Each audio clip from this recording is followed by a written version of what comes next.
Zhou percebeu que se alguém que jogasse o dia todo de repente ficasse mais forte, as pessoas definitivamente suspeitariam. Para evitar chamar a atenção, ele decidiu que precisava treinar regularmente. Ele definiu seu modo de treino para normal e se preparou para aparecer na academia antes de retornar ao seu jogo. Ao começar a treinar, ele usou sua habilidade de ouvinte atento para sentir e perceber até mesmo os menores ajustes na trajetória da máquina de lançamentos. Ao captar as mudanças sutis, ele conseguia balançar o taco precisamente no ponto programado. Zhou começou a bater nas bolas, praticando com foco intenso. Fang, que também estava na academia, percebeu o desempenho excepcional de Zhou e verificou quem estava lá. Ao ver Zhou, Fang comentou como Zhou parecia estar se exibindo ao bater nas bolas com os olhos fechados. Fang viu isso como uma rara oportunidade para demonstrar a importância do treinamento e decidiu mostrar a Zhou a diferença em suas forças. Enquanto Fang se preparava para acertar a bola, Zhou a acertou mais rápido e com mais precisão, surpreendendo Fang com sua habilidade. Fang achou que era impossível e assumiu que o golpe anterior de Zhou havia sido sorte. Quando outra bola veio, Fang estava determinado a não perdê-la. Enquanto ele se preparava para golpear, Zhou interceptou rapidamente a bola. Esse padrão continuou várias vezes, deixando Fang perplexo. Apesar de seus reflexos rápidos e habilidades com lâminas, Fang teve dificuldade em fazer contato com a bola. Quando Zhou começou a se afastar, Fang pediu para ele esperar, explicando que ainda havia outra bola para acertar. Zhou conseguiu acertar essa bola também. Fang não pôde deixar de pensar que Zhou parecia antecipar onde a bola cairia, mesmo com os olhos fechados. Fang sentiu um profundo senso de vergonha e frustração. Zhou, acreditando que a máquina havia parado, se preparou para sair e retomar seu jogo. No entanto, Fang caiu de joelhos diante de Zhou, chamando-o de treinador. Zhou ficou intrigado com o comportamento de Fang e após uma breve conversa, Zhou explicou que não tinha tempo para ser o treinador de Fang. Fang respondeu reconhecendo suas deficiências e expressando que havia aprendido muito com seu breve encontro. Ele acreditava firmemente que com a orientação de Zhou, ele se beneficiaria muito. Fang prometeu compensar Zhou adequadamente e implorou para ele não recusar seu pedido. Zhou acabou de receber uma mensagem informando que ele havia recebido um pagamento de 50 mil yuan. Ele se perguntou se Fang realmente não entendia o que significava recusar. Percebendo que a quantia era substancial, Zhou reconsiderou sua decisão inicial.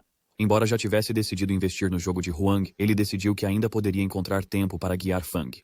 Zhou aceitou o pedido de Fang, mas deixou claro que não poderia prometer que Fang alcançaria iluminação ou algo do tipo. Fang reconheceu o ponto de Zhou, entendendo que o crescimento pessoal requer elevar a própria compreensão.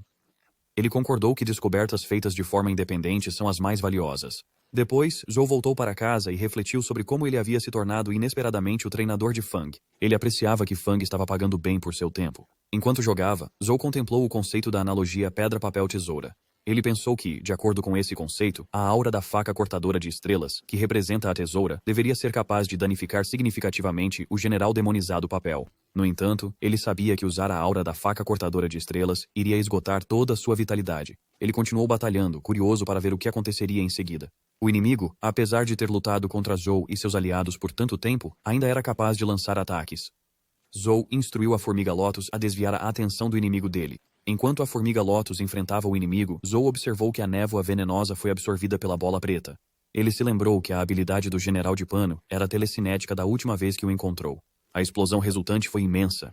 O inimigo geral percebeu a aura da faca cortadora de estrelas e se preparou para contra-atacar.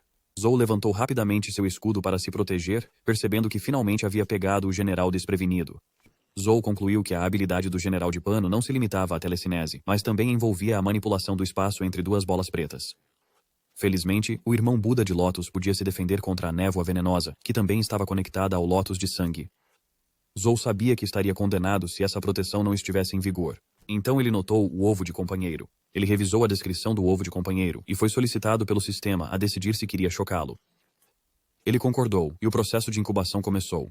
Ele sentiu uma onda de poder e percebeu que precisava suportar este processo. Seu físico e vitalidade já haviam superado os limites mortais e não podiam ser mais reforçados. Felizmente, o Sutra Immortal List ajudaria a recuperar sua vitalidade, então ele estava confiante de que poderia chocar o ovo sem problemas. O processo foi bem sucedido. Enquanto isso, o general estava atacando seus próprios subordinados e afastando-se da cena. Zhou comentou que era esperado que personagens de classe lendária de alto nível eliminassem monstros problemáticos com facilidade. Agora, ele poderia continuar evoluindo à vontade. Ao chegar na aula, Zhou abriu a porta e pediu desculpas à senhora Wang por estar atrasado. Ele percebeu que havia esquecido completamente que precisava assistir à aula dela. Senhora Wang pediu que ele entrasse. Xuan cumprimentou Zhou e comentou que não era surpresa ele estar atrasado para a aula da professora estimada deles. Senhora Wang pediu que todos ficassem quietos e anunciou que a aula se concentraria no próximo exame anual unificado na faculdade. Ela explicou os detalhes do exame. Consistiria em vários desafios. O primeiro desafio envolvia recuperar óleo, o que testaria sua defesa. O segundo desafio exigia voar por uma ponte de papel, avaliando sua agilidade e velocidade. O terceiro desafio era devorar montanhas e rios, projetado para testar sua vitalidade. O desafio final envolvia levantar um caldeirão de pedra, o que mediria sua força. Xuan e Zhu observaram que esses desafios pareciam muito distantes das apresentações acrobáticas do passado. A senhora Wang continuou, afirmando que para passar no exame, eles precisavam completar pelo menos 2 dos desafios. Seu desempenho seria avaliado com base no tempo e no número de testes que completaram. Aqueles que se classificassem entre os 10 melhores teriam a chance de entrar no Palácio Ziwei. O anúncio chocou a turma, com muitos se perguntando se este era o lugar rumorado onde incontáveis tesouros poderiam ser encontrados. Wang confirmou que o Palácio Ziwei realmente era rumorado para oferecer inúmeras oportunidades dentro da jurisdição do Sunset College. Quando a aula terminou, Zhou saiu com Xuan. Xuan comentou que seria incrível se ele pudesse ter a chance de explorar o Palácio Ziwei e ver o que ele tem a oferecer. Zhou perguntou a Xuan se, como o terceiro jovem mestre da família Li, ele não conseguiria garantir um lugar entre os 10 melhores. Xuan respondeu que era bastante desafiador, dado a presença de muitos concorrentes fortes e apenas 10 vagas. Embora fosse compreensível que veteranos como Huang e Hui estivessem entre os 10 melhores, também havia calouros formidáveis como Feng, a meia-irmã de Zhou, e Liu, da família Wang. Zhu perguntou se sua irmã também estaria entre os 10 melhores. Xuan aconselhou a não subestimá-la e passou a elogiá-la extensivamente, destacando suas habilidades impressionantes. Zhou ficou impressionado com a força de sua irmã, Xiao. Enquanto se despediam, Xuan disse a Zhou para chamá-lo se precisasse de alguma coisa. Zhou considerou o sistema de classificação, reconhecendo que, embora não fosse o fator mais crucial, o Palácio Ziwei era de fato tentador. Ele se perguntou se poderia haver uma técnica de vitalidade no palácio que pudesse elevar seu último status para 11, e se o Palácio Ziwei tinha uma marca de masmorra, o que poderia significar muitas oportunidades para encontrar tesouros. Naquele momento, o homem que esteve com Tian anteriormente se aproximou de Zhou, dizendo que era uma sorte ter encontrado ele. Zhou o reconheceu como Sheng, o adjunto de Tian. Zhou perguntou a Sheng o que Tian queria dele. Sheng tranquilizou-o para não ficar nervoso, explicando que Tian não era uma pessoa má e não estava atualmente convidando Zhou. Mas foi Lan quem o procurou. Sheng então guiou Zhou até Lan, que agradeceu por ele ter vindo. Zhou perguntou a Lan por que ela estava procurando por ele. Lan o convidou a entrar para conversar. Enquanto Zhou a seguia, ele notou uma loja chamada C1 Crystal e lembrou que o diretor lhe enviou um cartão de visita para esta loja. Ao entrar na loja, Zhou perguntou novamente por que Lan o chamou. Ela explicou que o aniversário de Jing estava se aproximando e Lan queria selecionar um ovo companheiro para ele. No entanto, ela não estava familiarizada com as preferências dos jovens e queria a opinião de Zhou, pois ele era alguém que Jing estava particularmente preocupado. Zhou pensou que Jing não parecia particularmente preocupado com ele, mas ele concordou em ajudar. Enquanto Zhou olhava ao redor, ele notou que não havia clientes em uma loja tão grande. Lan explicou que a loja era de propriedade do tio Qin Xuan, que era um amigo próximo de seu pai. Quando Lan era mais jovem, seu pai costumava trazê-la aqui, e sempre que o tio Qin recebia uma nova coleção da qual se orgulhava, ele fechava a loja para que pudessem vê-la primeiro. Zhou percebeu que a loja havia sido especialmente fechada para a visita de Lan. Lan continuou, dizendo que, embora a loja do tio Qin em Luoyang não fosse a maior, ela ostentava os produtos mais requintados. A loja estava dividida em 2 níveis. O nível superior, que Zhou podia ver, estava repleto de cristais caros e pedras de habilidades dimensionais. Zhou reconheceu que este deve ser o lugar mencionado no cartão de visita que ele recebeu do diretor. Lan continuou, dizendo que os ovos companheiros que estavam procurando estavam localizados no andar inferior. Eles pegaram o elevador para descer ao nível inferior. Ao chegar, Zhou ficou maravilhado com o vasto espaço abaixo e os numerosos ovos companheiros exibidos. Lan começou a descrever as opções. Ela observou que a raposa lua de gelo era elegante e poderia agradar a Jing, mas a fada flor também parecia uma escolha adequada. Ela pediu a opinião de Zhou. Zhou respondeu que o ovo companheiro da lagarta venenosa era uma excelente escolha. Quando Lan perguntou se as garotas gostavam, Zhou explicou que em termos de força, estava no auge da classe lendária e poderia evoluir para a ainda mais forte borboleta rainha venenosa após a metamorfose. Lan comentou sobre o gosto único de Zhou, mas concordou que se ela dissesse a Jing que o ovo companheiro era a borboleta jade negra, realmente seria um presente de aniversário interessante. Zhou mencionou que seu pai nunca lembrava de seu aniversário desde que ele era jovem. Lan disse que pediria a Sheng para embrulhar o presente e observou que ainda tinham tempo. Ela sugeriu que continuassem explorando a loja. Ele perguntou se havia outro andar inferior. Lan respondeu que havia realmente um nível inferior onde ovos companheiros muito especiais eram mantidos. Este nível só poderia ser acessado quando o tio Qin estivesse presente. Mas Lan também tinha uma chave. Ela se perguntou se os ovos especiais ainda estavam lá. Enquanto desciam, Zhou viu um pet companheiro grande e poderoso dentro de uma gaiola. Lan explicou que a maioria desses pets eram lutadores que batalharam ao lado de veteranos durante o período da tempestade dimensional. Com o tempo, eles desenvolveram laços com seus donos, que não podiam suportar vê-los morrer. Portanto, esses animais de estimação foram colocados aqui, esperando por uma pessoa escolhida. O portão abriu, revelando alguém preso com correntes. Zhou perguntou se este era um animal de estimação companheiro. Lan admitiu que também não sabia. Toda vez que ela visitava com seu pai, ele sempre cuidava disso. E ela não esperava que isso permanecesse lá depois de tantos anos. Ela havia perguntado ao pai sobre isso antes, mas ele havia permanecido em silêncio. Somente o tio Tim sabia que o pai de Lan o havia colocado lá. Depois, eles saíram da loja, e Lan mencionou que poderia estar ficando tarde. Então ela pediria para Sheng deixar Zhou. Zhou concordou, ainda sentindo que algo sobre o encontro era inquietante. Ele tinha uma sensação persistente de que a figura acorrentada o estava observando enquanto eles saíam. Ele se perguntou se a mensagem misteriosa do antigo diretor estava relacionada a esta situação. Ele ponderou se os números no cartão de visita poderiam ser o código necessário para destrancar a gaiola. Ele percebeu que se Lan não tivesse mostrado esse lugar a ele, ele nunca teria encontrado o animal de estimação companheiro. Ele ainda estava tentando entender o que seu antigo diretor estava tentando comunicar a ele. Enquanto Zhou e Xuan estavam na aula, foi anunciado que eles estavam livres para sair. Shen sentou-se com a cabeça baixa enquanto Zhou jogava um jogo. Quando Zhou ouviu a voz de Xuan, comentou que Xuan esteve cantando durante toda a aula, perguntando se o que estava errado. Xuan explicou que o dia seguinte era o prazo para se inscrever em um novo clube, mas ainda estavam com falta de uma pessoa para estabelecê-lo. Os calouros de hoje eram utilitaristas que rejeitavam qualquer proposta de novo clube de imediato. Embora tivessem apenas 4 membros no momento, o clube tinha grandes perspectivas de crescimento e avanço. Zhou descartou o discurso de Xuan como clichê e comentou que não era de se admirar que ninguém quisesse se juntar. Xuan desejava alguém que ainda não tivesse se juntado a um clube, afirmando que estava aberto a qualquer pessoa. Zhou então mencionou um candidato potencial, Jian. Xuan ficou chocado e perguntou por quê. Zhou explicou que, como Jian era conhecido como o Diabo, ele duvidava que algum clube o convidaria. Xuan lembrou que Diana havia causado problemas anteriormente e que ainda não tinha acertado as contas com ele, então Zhou estava falando sério. Zhou explicou que naquela época na arena, ambos os lados haviam concordado com uma aposta, que Jian cumpriu. Zhou acreditava que isso tornava Jian um bom candidato. Mais tarde, ele conheceu Jian, que parecia ser uma pessoa gentil e amável. Xuan perguntou se Zhou tinha certeza de que estava falando de Jian.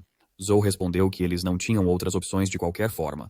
Xuan decidiu que, como Zhou era quem estava fazendo a sugestão, ele verificaria onde Jian estava atualmente. A cena muda para a caverna do Buda Muriel, onde alguns guardiões Vajra de classe lendária estavam estacionados. Quando Zhou e Xuan chegaram, Xuan apontou que todos eram guardiões Vajra e questionou se Jian realmente tinha vindo aqui para treinar. Zhou tranquilizou-o para não se preocupar, explicando que os guardiões se movem muito devagar e raramente atacam pessoas, então eles deveriam estar seguros. 1 hora depois, enquanto continuavam procurando por Jian, Xuan perguntou se Zhou o havia encontrado. Zhou admitiu que não. Xuan perguntou-se onde Jian poderia estar, pois eles não conseguiram localizá-lo. Enquanto Xuan estava tocando uma estátua de Buda, os guardiões se ativaram e um deles pulou para atacá-lo. Xuan mal conseguiu desviar do ataque e perguntou-se por que eles estavam repentinamente agressivos. Zhou explicou que tocar na estátua de Buda pode ter feito com que eles enlouquecessem. Quando Zhou também colocou a mão na estátua, Xuan avisou para não tocá-la. Os guardiões começaram a avançar sobre eles e ambos se prepararam para a batalha. Apesar de usarem seus poderes para atacar os guardiões, Zhou percebeu que estavam em uma situação crítica, enquanto mais guardiões apareciam. Ele também percebeu que Xuan estava sendo sobrecarregado, e apesar da imortalidade de Xuan através da providência de vida de um deus imortal, ele foi atingido por um guardião e caiu perto de Zhou. Xuan exclamou que havia muitos guardiões e que eles eram muito ferozes. Zhou instruiu-o a segurar firme. Quando os guardiões se aproximaram, Zhou levantou Xuan e pulou na estátua. Xuan protestou, questionando como Zhou ousou pisar na estátua de Buda. Depois de um tempo, eles perceberam que os guardiões começaram a se acalmar e Zhou colocou Xuan no chão. No entanto, após um curto período, os guardiões ficaram ativos novamente. Zhou levantou Xuan mais uma vez e Xuan perguntou-se por que os guardiões pareciam tolerar Zhou. Zhou especulou que era porque eles estavam na caverna de Buda, e Zhou era atualmente um budista. Jian provavelmente os havia convocado para segui-lo. Zhou e Xuan pularam na estátua de Buda, e Jian os instruiu a mover-se para trás dela, onde os guardiões não podiam alcançar. Uma vez que estavam posicionados com segurança, os guardiões pararam seu avanço. Xuan zombou dos guardiões, observando que eles não podiam segui-los atrás da estátua. Jian assegurou-lhes que poderiam sair após 1 hora e retornar ao seu estado normal. Zhou percebeu que havia uma caverna atrás da estátua de Buda. Xuan explicou que eles vieram encontrar Jian com a intenção de estabelecer um clube e convidá-lo a se juntar. Dian, no entanto, recusou facilmente, expressando desinteresse. Xuan instou-o a não rejeitar tão rapidamente, destacando os benefícios do clube, incluindo uma generosa mesada mensal para cada membro. Xuan estava confiante de que Dian, que era conhecido por apreciar comissões, poderia ser persuadido. Dian pediu $100.000 por mês para se juntar. Xuan ficou surpreso com esse valor. Zhou então propôs que eles só precisavam de Dian para preencher a cota para estabelecer o clube e que ele não seria obrigado a participar de nenhuma atividade do clube. Ele perguntou quanto Dian cobraria nessas condições. Dian respondeu que seria 10.000. Xuan concordou com o valor e fez o arranjo. Após 1 hora, Dian anunciou que iria terminar de empacotar para que pudessem sair primeiro. Enquanto Dian empacotava, Zhou notou um item e descobriu que era um relógio de bolso. Ele sentiu que o design parecia familiar e percebeu que, embora o tamanho fosse diferente, o design na parte de trás era semelhante ao de um companheiro que ele havia visto em uma loja de cristais. O design apresentava uma mulher e uma âncora. Zhou lembrou que, historicamente, acreditava-se que a presença de uma mulher trazia má sorte ou mesmo desastre durante viagens marítimas, levando a proibições estritas contra mulheres a bordo de navios. Ele se perguntou se esse design tinha um significado especial ou se era apenas uma coincidência. Voltando ao seu quarto, Zhou começou a jogar um jogo onde lutava contra um general demonizado. Ele tirou as roupas do seu personagem e notou que os ataques do primeiro personagem contra o general demonizado eram ineficazes. Era relativamente fácil derrotar os generais de acordo com as regras de pedra, papel, tesoura. Zhou rapidamente derrotou o general demonizado do primeiro personagem e encontrou seu ovo companheiro. Ele verificou seu estado e notou que era quase idêntico ao de Pano, com as únicas diferenças sendo o punho astral e a palma de sucção estelar. Como eram o mesmo tipo de criaturas dimensionais e tinham estatísticas semelhantes, o sistema perguntou se ele queria fundi-las, exibindo uma taxa de fusão de 90%. Zhou ficou surpreso com a alta taxa. Ele decidiu prosseguir com a fusão e ficou satisfeito ao descobrir que a entidade resultante agora possuía as habilidades únicas tanto do punho quanto do general demonizado de Pano. Zhou ficou maravilhado com o quão incrível era, pensando que com essa habilidade ele deveria ser capaz de fundir um general demonizado que possuísse todas as 3 habilidades únicas. Ele olhou para um portão e atacou, considerando que a palma de sucção estelar e o punho astral do general demonizado seriam incapazes de alcançar a flecha. Ele usou o corte estelar para interceptar a flecha, mas ela ainda o atingiu. Ele lamentou que mesmo o general demonizado atualmente marcado não conseguisse bloquear as flechas e que ele não conseguia romper a barreira do passo Hulao, mesmo com todas as 3 habilidades. Ele se perguntou se estava errado ao supor que uma habilidade específica era necessária para passar, semelhante ao pequeno templo budista. Nenhuma de suas tentativas, incluindo a aura da faca estrela cortante que usou toda a sua vitalidade, o punho do poder divino e a palma de cinzas, foi bem sucedida. Zhou percebeu que não havia obtido a palma de cinzas de um cristal dimensional. Era uma habilidade transformada que ele adquiriu ao combinar a palma esquelética e o soco de 1 polegada. Ele verificou e concluiu que algumas habilidades não podiam ser obtidas diretamente, mas tinham que ser adquiridas através de habilidades de menor ranking e depois transformadas em habilidades de maior ranking. Embora os 3 generais demonizados se contivessem mutuamente, sua taxa de fusão ainda era consideravelmente alta. Zhou se perguntou se poderia haver uma conexão entre suas habilidades únicas e se estudar todas as 3 habilidades poderia ajudá-lo a adquirir uma habilidade de alto ranking. Ele decidiu que valia a pena tentar e planejou usar a semana antes do exame unificado para reunir todos os cristais de habilidades dos 3 generais demonizados. Ele continuou a refrescar a masmorra, usando seu sangue para gerar um general demonizado marcado, esperando se familiarizar mais com suas habilidades. Durante esse tempo, ele jogou o jogo enquanto se envolvia em outras atividades. Finalmente, o dia do exame unificado chegou. Xuan ligou para Zhou, perguntando onde ele estava, pois era a hora do exame. Zhou garantiu a ele que estava a caminho. Ele revisou seus poderes e observou que, após uma semana inteira de jogo, finalmente havia obtido a palma de sucção estelar, apesar de ser relativamente fácil para Wang adquirir um cristal de habilidade. Zhou então procedeu à fusão dos 3 generais demonizados. Finalmente Zhou chegou ao local do exame e pediu desculpas a Xuan por ter dormido demais. Xuan perguntou se Zhou estava nervoso. Enquanto isso, o presidente do conselho estudantil, Wei, os observou pela janela de seu escritório e perguntou a uma garota se aquele era Zhou. Ela confirmou que Zhou havia participado da eliminação e derrota do general demonizado marcado no passo de Hulao. Ela acrescentou que, embora Zhou ainda estivesse na classe mortal, eles não encontraram nenhum histórico significativo sobre ele, além de sua pequena associação com o jovem mestre playboy da família Li. Wei comentou que, infelizmente, o exame unificado avaliava a força física. Portanto, independentemente de quão poderosa fosse uma técnica de classe mortal, o ranking de Zhou provavelmente seria apenas em torno de 100. Como resultado, Zhou foi colocado na lista de espera do conselho estudantil. Wei então percebeu que o gênio Jing, Xiao da família Wang, Feng e Huang haviam todos chegado.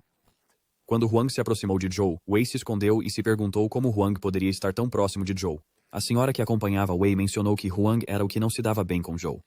Antes que ela pudesse terminar sua frase, Wei a questionou, apontando que ela havia dito anteriormente que Zhou não tinha histórico, então como ele conhecia tantas pessoas? Ela respondeu que Zhou era apenas um estudante. Wei observou que, com as conexões de Zhou, se pudessem recrutá-lo para o conselho estudantil, poderiam ter acesso à rede inteira de Zhou. Ele instruiu a senhora a reinvestigar o histórico de Zhou em detalhe. Lembrando que ela era responsável por montar o local do exame, ele disse a ela para seguir suas instruções. Ela concordou. Um por um, os alunos fizeram sua vez no teste, que envolvia levantar um objeto pesado. A maioria lutou e mal conseguiu movê-lo. Quando foi a vez de Zhou, ele levantou o objeto sem esforço com uma única mão, marcando nota máxima. Ele pensou consigo mesmo que o caldeirão parecia extraordinariamente leve. Após todos os alunos concluírem seus exames, as notas finalmente foram divulgadas. Zhou olhou para os resultados e observou que as notas mais altas foram alcançadas pelos alunos mais excepcionais com nota máxima. Ele pensou que isso era esperado. Para sua surpresa, o nome de Zhou apareceu entre os 10 melhores, o que deixou os outros se perguntando sobre ele. Feng comentou que era esperado de seu treinador. Wang ficou surpreso ao ver o nome de Zhou entre os 10 melhores e se perguntou se um aluno de classe mortal poderia realmente ser um gênio tão excepcional. Xuan ficou igualmente surpreso e comentou que a nota de levantamento de Zhou era maior que a dele. Zhou admitiu que não fazia ideia de como isso aconteceu. Ele sentiu que não apenas o caldeirão, mas também a dificuldade dos outros testes, parecia extraordinariamente fácil para ele, levando-o a suspeitar que algo estava errado com sua nota. Naquele momento, Wei se aproximou de Zhou e se apresentou como o presidente do conselho estudantil do Sunset College. Ele perguntou se poderia falar com Zhou em particular. Xuan perguntou quando Zhou havia se familiarizado com o presidente do conselho estudantil. Zhou respondeu que nunca havia conhecido Wei antes. Zhou seguiu Wei para uma sala. Wei começou parabenizando-o por ter entrado no top 10 e mencionou que Zhou teria a chance de visitar o Palácio Ziwei. Ele observou que era excepcionalmente raro para um aluno de classe mortal alcançar um ranking tão alto. Zhou perguntou se Wei havia diminuído a dificuldade de seu exame, questionando por que ele faria isso por um estranho. Wei respondeu que acreditava que Zhou tinha grande potencial. Ele enfatizou que o Palácio Ziwei era uma oportunidade significativa para um novo aluno e que seria uma pena para Zhou perdê-la. Zhou instou Wei a ser direto.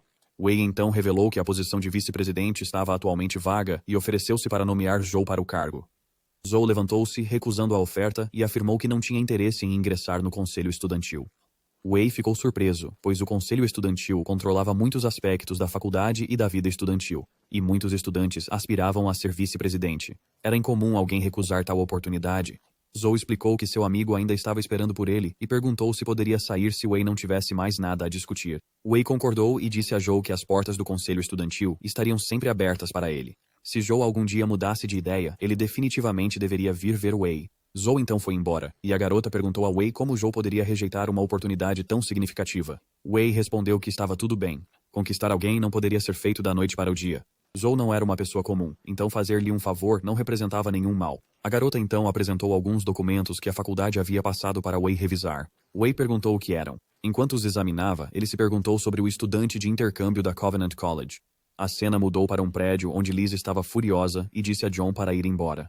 Outra senhora, preocupada, perguntou a Liz se ela precisava se recuperar. John comentou que era surpreendente um estudante de classe mortal causar tal sofrimento a Liz.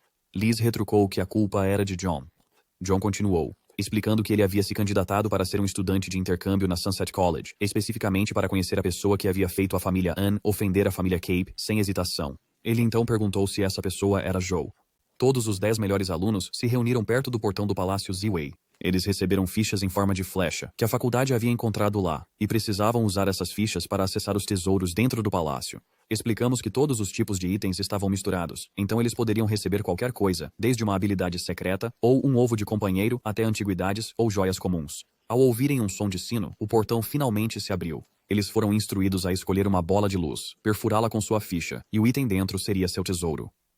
Feng comentou que havia tantas opções, tornando difícil escolher.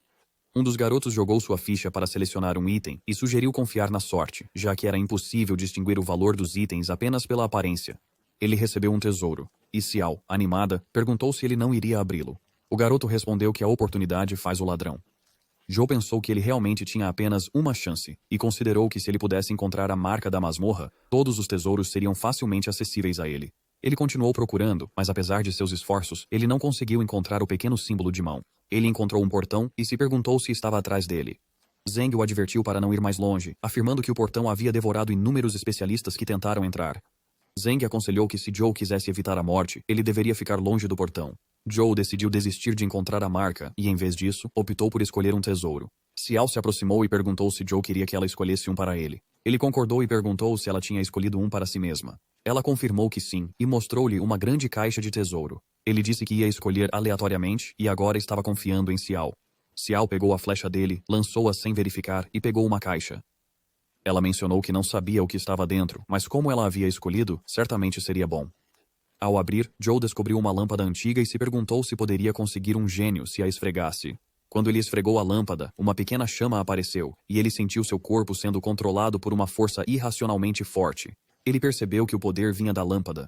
Ele começou a dançar involuntariamente enquanto a lâmpada o compelia a fazê-lo. Parecia estranho, e ele pensou que os passos de dança estavam deliberadamente canalizando toda a sua vitalidade para criar um novo fluxo, o que sugeria que era uma técnica de vitalidade.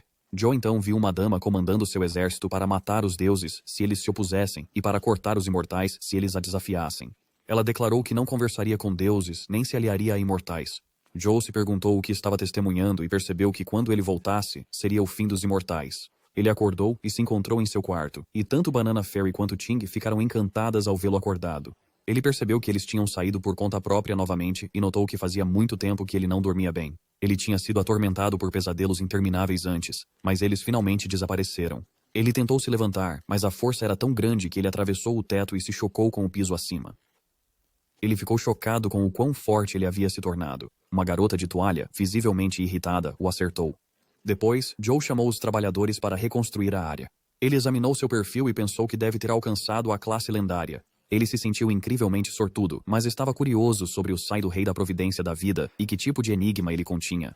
Ele achou estranho não conseguir ver suas estatísticas como podia em um jogo. Embora todos devessem ser capazes de sentir o poder de sua providência de vida até certo ponto, ele apenas sentia sua existência sem nenhuma orientação clara. Ele estava inseguro sobre seus efeitos, mas se sentia confiante de que poderia continuar a melhorar suas estatísticas e não precisava mais se preocupar em morrer ao chocar criaturas da classe lendária. Ele então revisou as outras técnicas de vitalidade que possuía.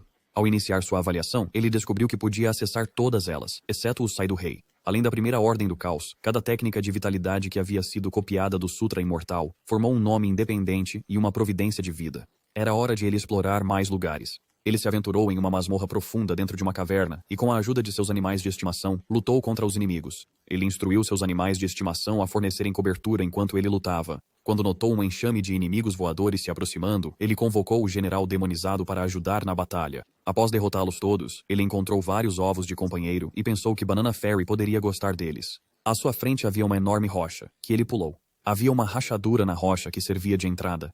Lá dentro, ele descobriu um monstro cercado por um líquido amarelo. Joe se aproximou da rachadura que levava ao ninho. Quando ele se aproximou, uma explosão de líquido amarelo de alta pressão irrompeu do ninho junto com o monstro, fazendo Joe recuar. Ele presumiu que a criatura provavelmente era da classe épica e decidiu não se envolver diretamente. Ele convocou Banana Fairy, que recentemente avançou para a classe lendária, um desenvolvimento esperado já que ele havia alimentado anteriormente com muitos ovos de companheiros de formigas voadoras de asas pretas da classe lendária. Ele instruiu Banana Fairy a atacar. Embora tenha conseguido capturar a criatura inimiga, a criatura rapidamente se libertou. Durante esse tempo, Joe entrou no ninho, raciocinando que o grande vento Yin não seria suficiente para matar a criatura, mas certamente poderia restringi-la temporariamente. Ele descobriu o líquido amarelo e, curioso sobre sua natureza, caiu nele. A tela então exibiu que ele havia consumido mel de formiga dourada, o que aumentou sua vitalidade em 1. Joe ficou surpreso com esse aumento de vitalidade. Nesse momento, a criatura inimiga avançou sobre ele com grande velocidade, preparando-se para atacar. Joe desligou o jogo e refletiu sobre como atingir a classe lendária tinha melhorado significativamente seus atributos. No entanto, ele observou que cristais de baixa carga mal faziam diferença agora e que o mel de formiga dourada era realmente eficaz em aumentar seus atributos. Ele considerou consumir mais disso. Ele também lembrou do casulo branco que tinha visto no ninho e estava curioso para saber mais sobre ele. No dia seguinte, John chegou ao Sunset College e as garotas o olhavam com interesse. Wei acompanhou John e expressou gratidão pelo tour no colégio, observando como era surpreendente. John sentiu que aprenderia muito durante seu tempo lá. Wei mencionou que tinha ouvido que John era um gênio, renomado como o santo do Covenant College, uma reputação bem merecida. Wei havia organizado para que os alunos destacados do Sunset College duelassem a pedido de John. Ele observou que Huang não tinha sido consultado. John expressou seu desejo de trocar técnicas com os especialistas do Sunset College naquele dia. No prédio de batalhas, Feng estava lutando contra John, e Xiao observou que John estava à altura de todos eles. Um garoto observou que John ainda estava se contendo, pois não havia usado o julgamento da luz sagrada, uma das habilidades de vitalidade passadas pelas famílias dos 6 heróis. Quando a partida terminou, Feng e John trocaram elogios, apreciando o bom jogo. Wei comentou que a performance foi como esperado dos alunos geniais do Covenant College, expressando sua admiração. John reconheceu que estava impressionado e observou que o Sunset College estava de fato cheio de especialistas, fazendo jus à sua reputação. Ele hesitou por um momento antes de continuar. Wei o encorajou a compartilhar o que estava em sua mente. John mencionou que tinha ouvido falar sobre o recente exame unificado rigoroso da faculdade e sabia que Eventini estava no topo da lista. Ele também observou que um estudante entrou no top 10, apesar de estar no nível da classe mortal. John expressou que, se não conhecesse tal talento enquanto estivesse lá, ele se arrependeria. A cena muda para Joe, que reflete sobre suas tentativas fracassadas de entrar no ninho durante a noite. Ele pensa que a formiga voadora dourada pode ser capaz de suportar o grande vento Yin, considerando sua derrota anterior. Diferente das formigas pretas que só sabiam atacar, a formiga voadora dourada era muito mais inteligente. Nesse momento, seu telefone toca. Ao verificar, ele vê que é uma ligação da Sra. Wang. Quando Joe se encontra com ela, ele também encontra Sheng lá. Joe pergunta por que Sheng está presente. Sheng responde que a Sra. Wang deveria explicar isso. Wang explica que estavam considerando dar a ele uma pausa da faculdade. Joe pergunta sobre o significado disso. Wang revela que um estudante de intercâmbio do Covenant College desafiou especificamente Joe e que o estudante que emitiu o desafio é irmão de Liz. Joe pergunta quem é Liz. Sheng explica que Liz é a senhora ruiva que tentou matar Joe, mas acabou se ferindo gravemente em vez disso. Wang continua, dizendo que John e Liz são da família Cape, uma das 6 famílias de heróis conhecidas por herdar seu legado. Ao contrário de Liz, que não herdou todo o poder da família, John possui o físico heróico deles e uma providência de vida formidável, ganhando o título de santo na região ocidental. Wang não tinha certeza de como Joe conseguiu entrar no top 10, mas ela mencionou que John usou isso como razão para desafiá-lo. John provavelmente estava buscando vingança por sua irmã ao tentar matar Joe. A faculdade tinha dúvidas sobre a classificação de Joe, mas não investigaram mais devido ao seu compromisso com a família An. Se a força de Joe não refletisse o nível máximo da faculdade, seria uma desgraça para a instituição. Portanto, era melhor que Joe permanecesse sob a proteção da família An. Enquanto isso, algumas garotas cercaram John, expressando suas suspeitas sobre Joe. Elas então convidaram John para almoçar. Nesse momento, Jing chegou e, como se por acidente, deu um chute no rosto de John. John perguntou do que se tratava aquilo. Jing afirmou que ele sabia muito bem o que ela queria dizer. John explicou que houve um mal-entendido e esclareceu que, como Joe estava na lista de especialistas da faculdade dela, ele desejava duelar com ele. Jing então perguntou se John ousava lutar com ela. John respondeu questionando se Jing estava tentando defender a reputação de sua faculdade ou se ela acreditava que Joe não tinha a força correspondente. Ele a acusou de tentar proteger Joe porque ele aproveitou a chance de pegar um tesouro injustamente. Outros presentes também expressaram seu apoio a John, culpando Joe. John disse a Jing que, se Joe não tivesse trapaceado, ele não estaria se escondendo atrás dela. Ele aguardava ansiosamente o duelo em 3 dias. Joe então se aproximou, sugerindo que realizassem o duelo imediatamente. Jing perguntou a Sheng por que Joe tinha vindo. Wang, também presente, decidiu assistir com expectativa, já que Joe havia escolhido prosseguir. O duelo foi transmitido em uma tela grande para que outros estudantes pudessem assistir.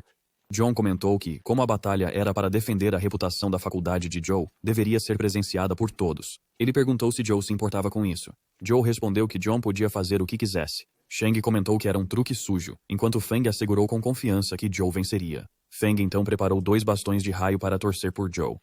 John disse a Joe que não tornaria isso muito difícil. Ele explicou que se Joe pudesse resistir ao seu animal de estimação por 10 minutos, seria declarado vencedor. John convocou seu animal de estimação e Joe respondeu estabelecendo o desafio para 1 minuto. John concordou, pensando que ainda poderia incapacitar Joe nesse tempo. Quando o animal de estimação de John avançou para atacar, Joe declarou que acabaria com tudo em 1 minuto. Ele então convocou seu próprio animal de estimação.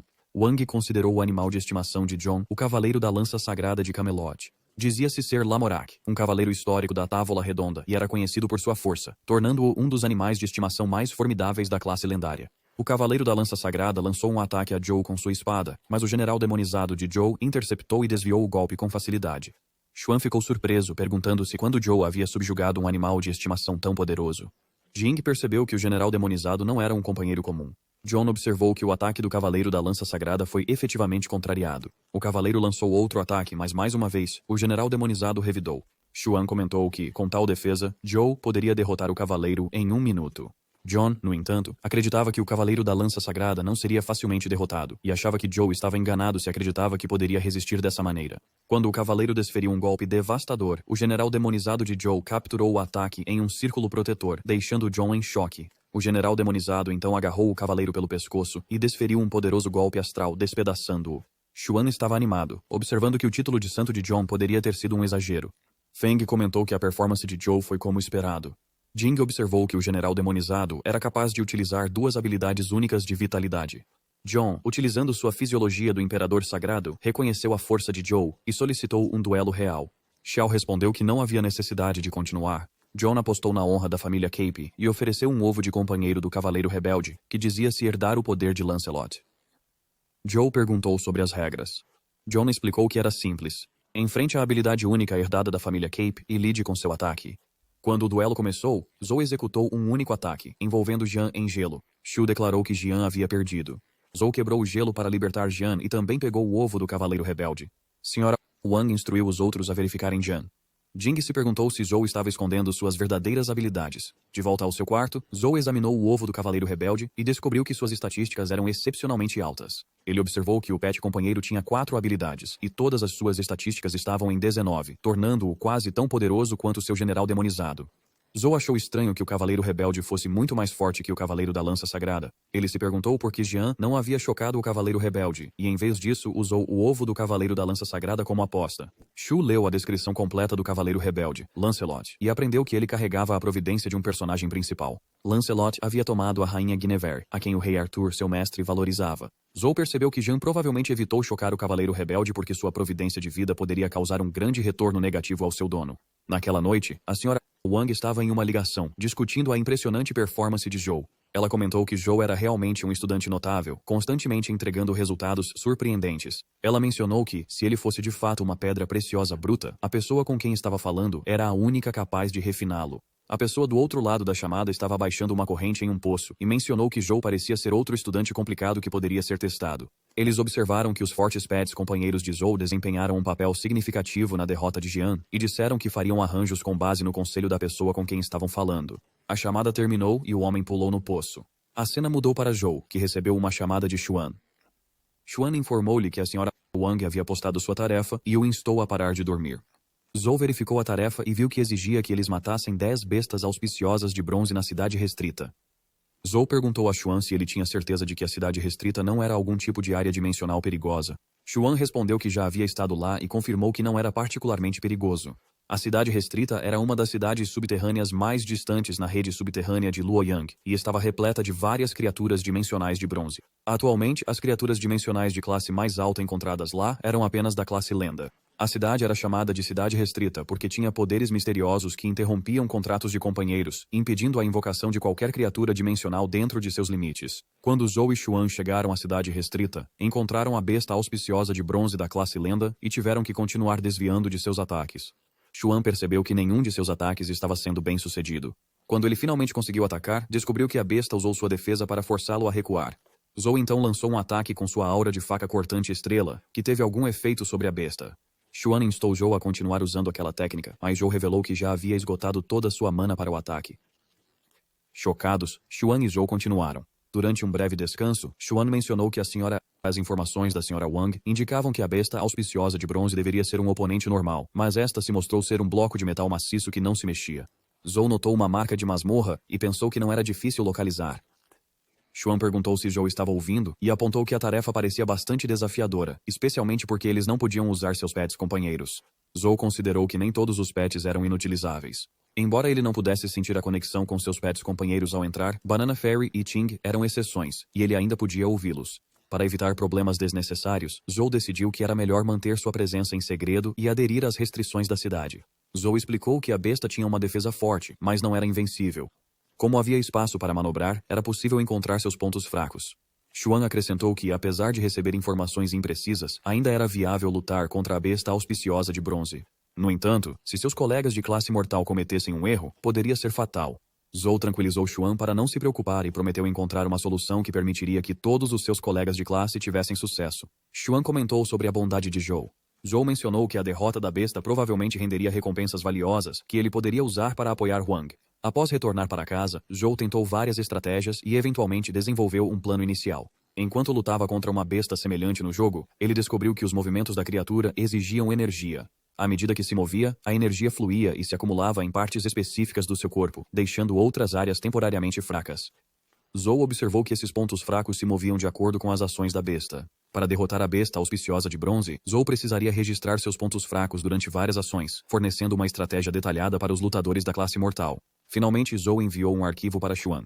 Xuan se perguntou o que continha. Algum tempo depois, enquanto Zhou estava dormindo, Xuan ligou para informá-lo que havia seguido as instruções.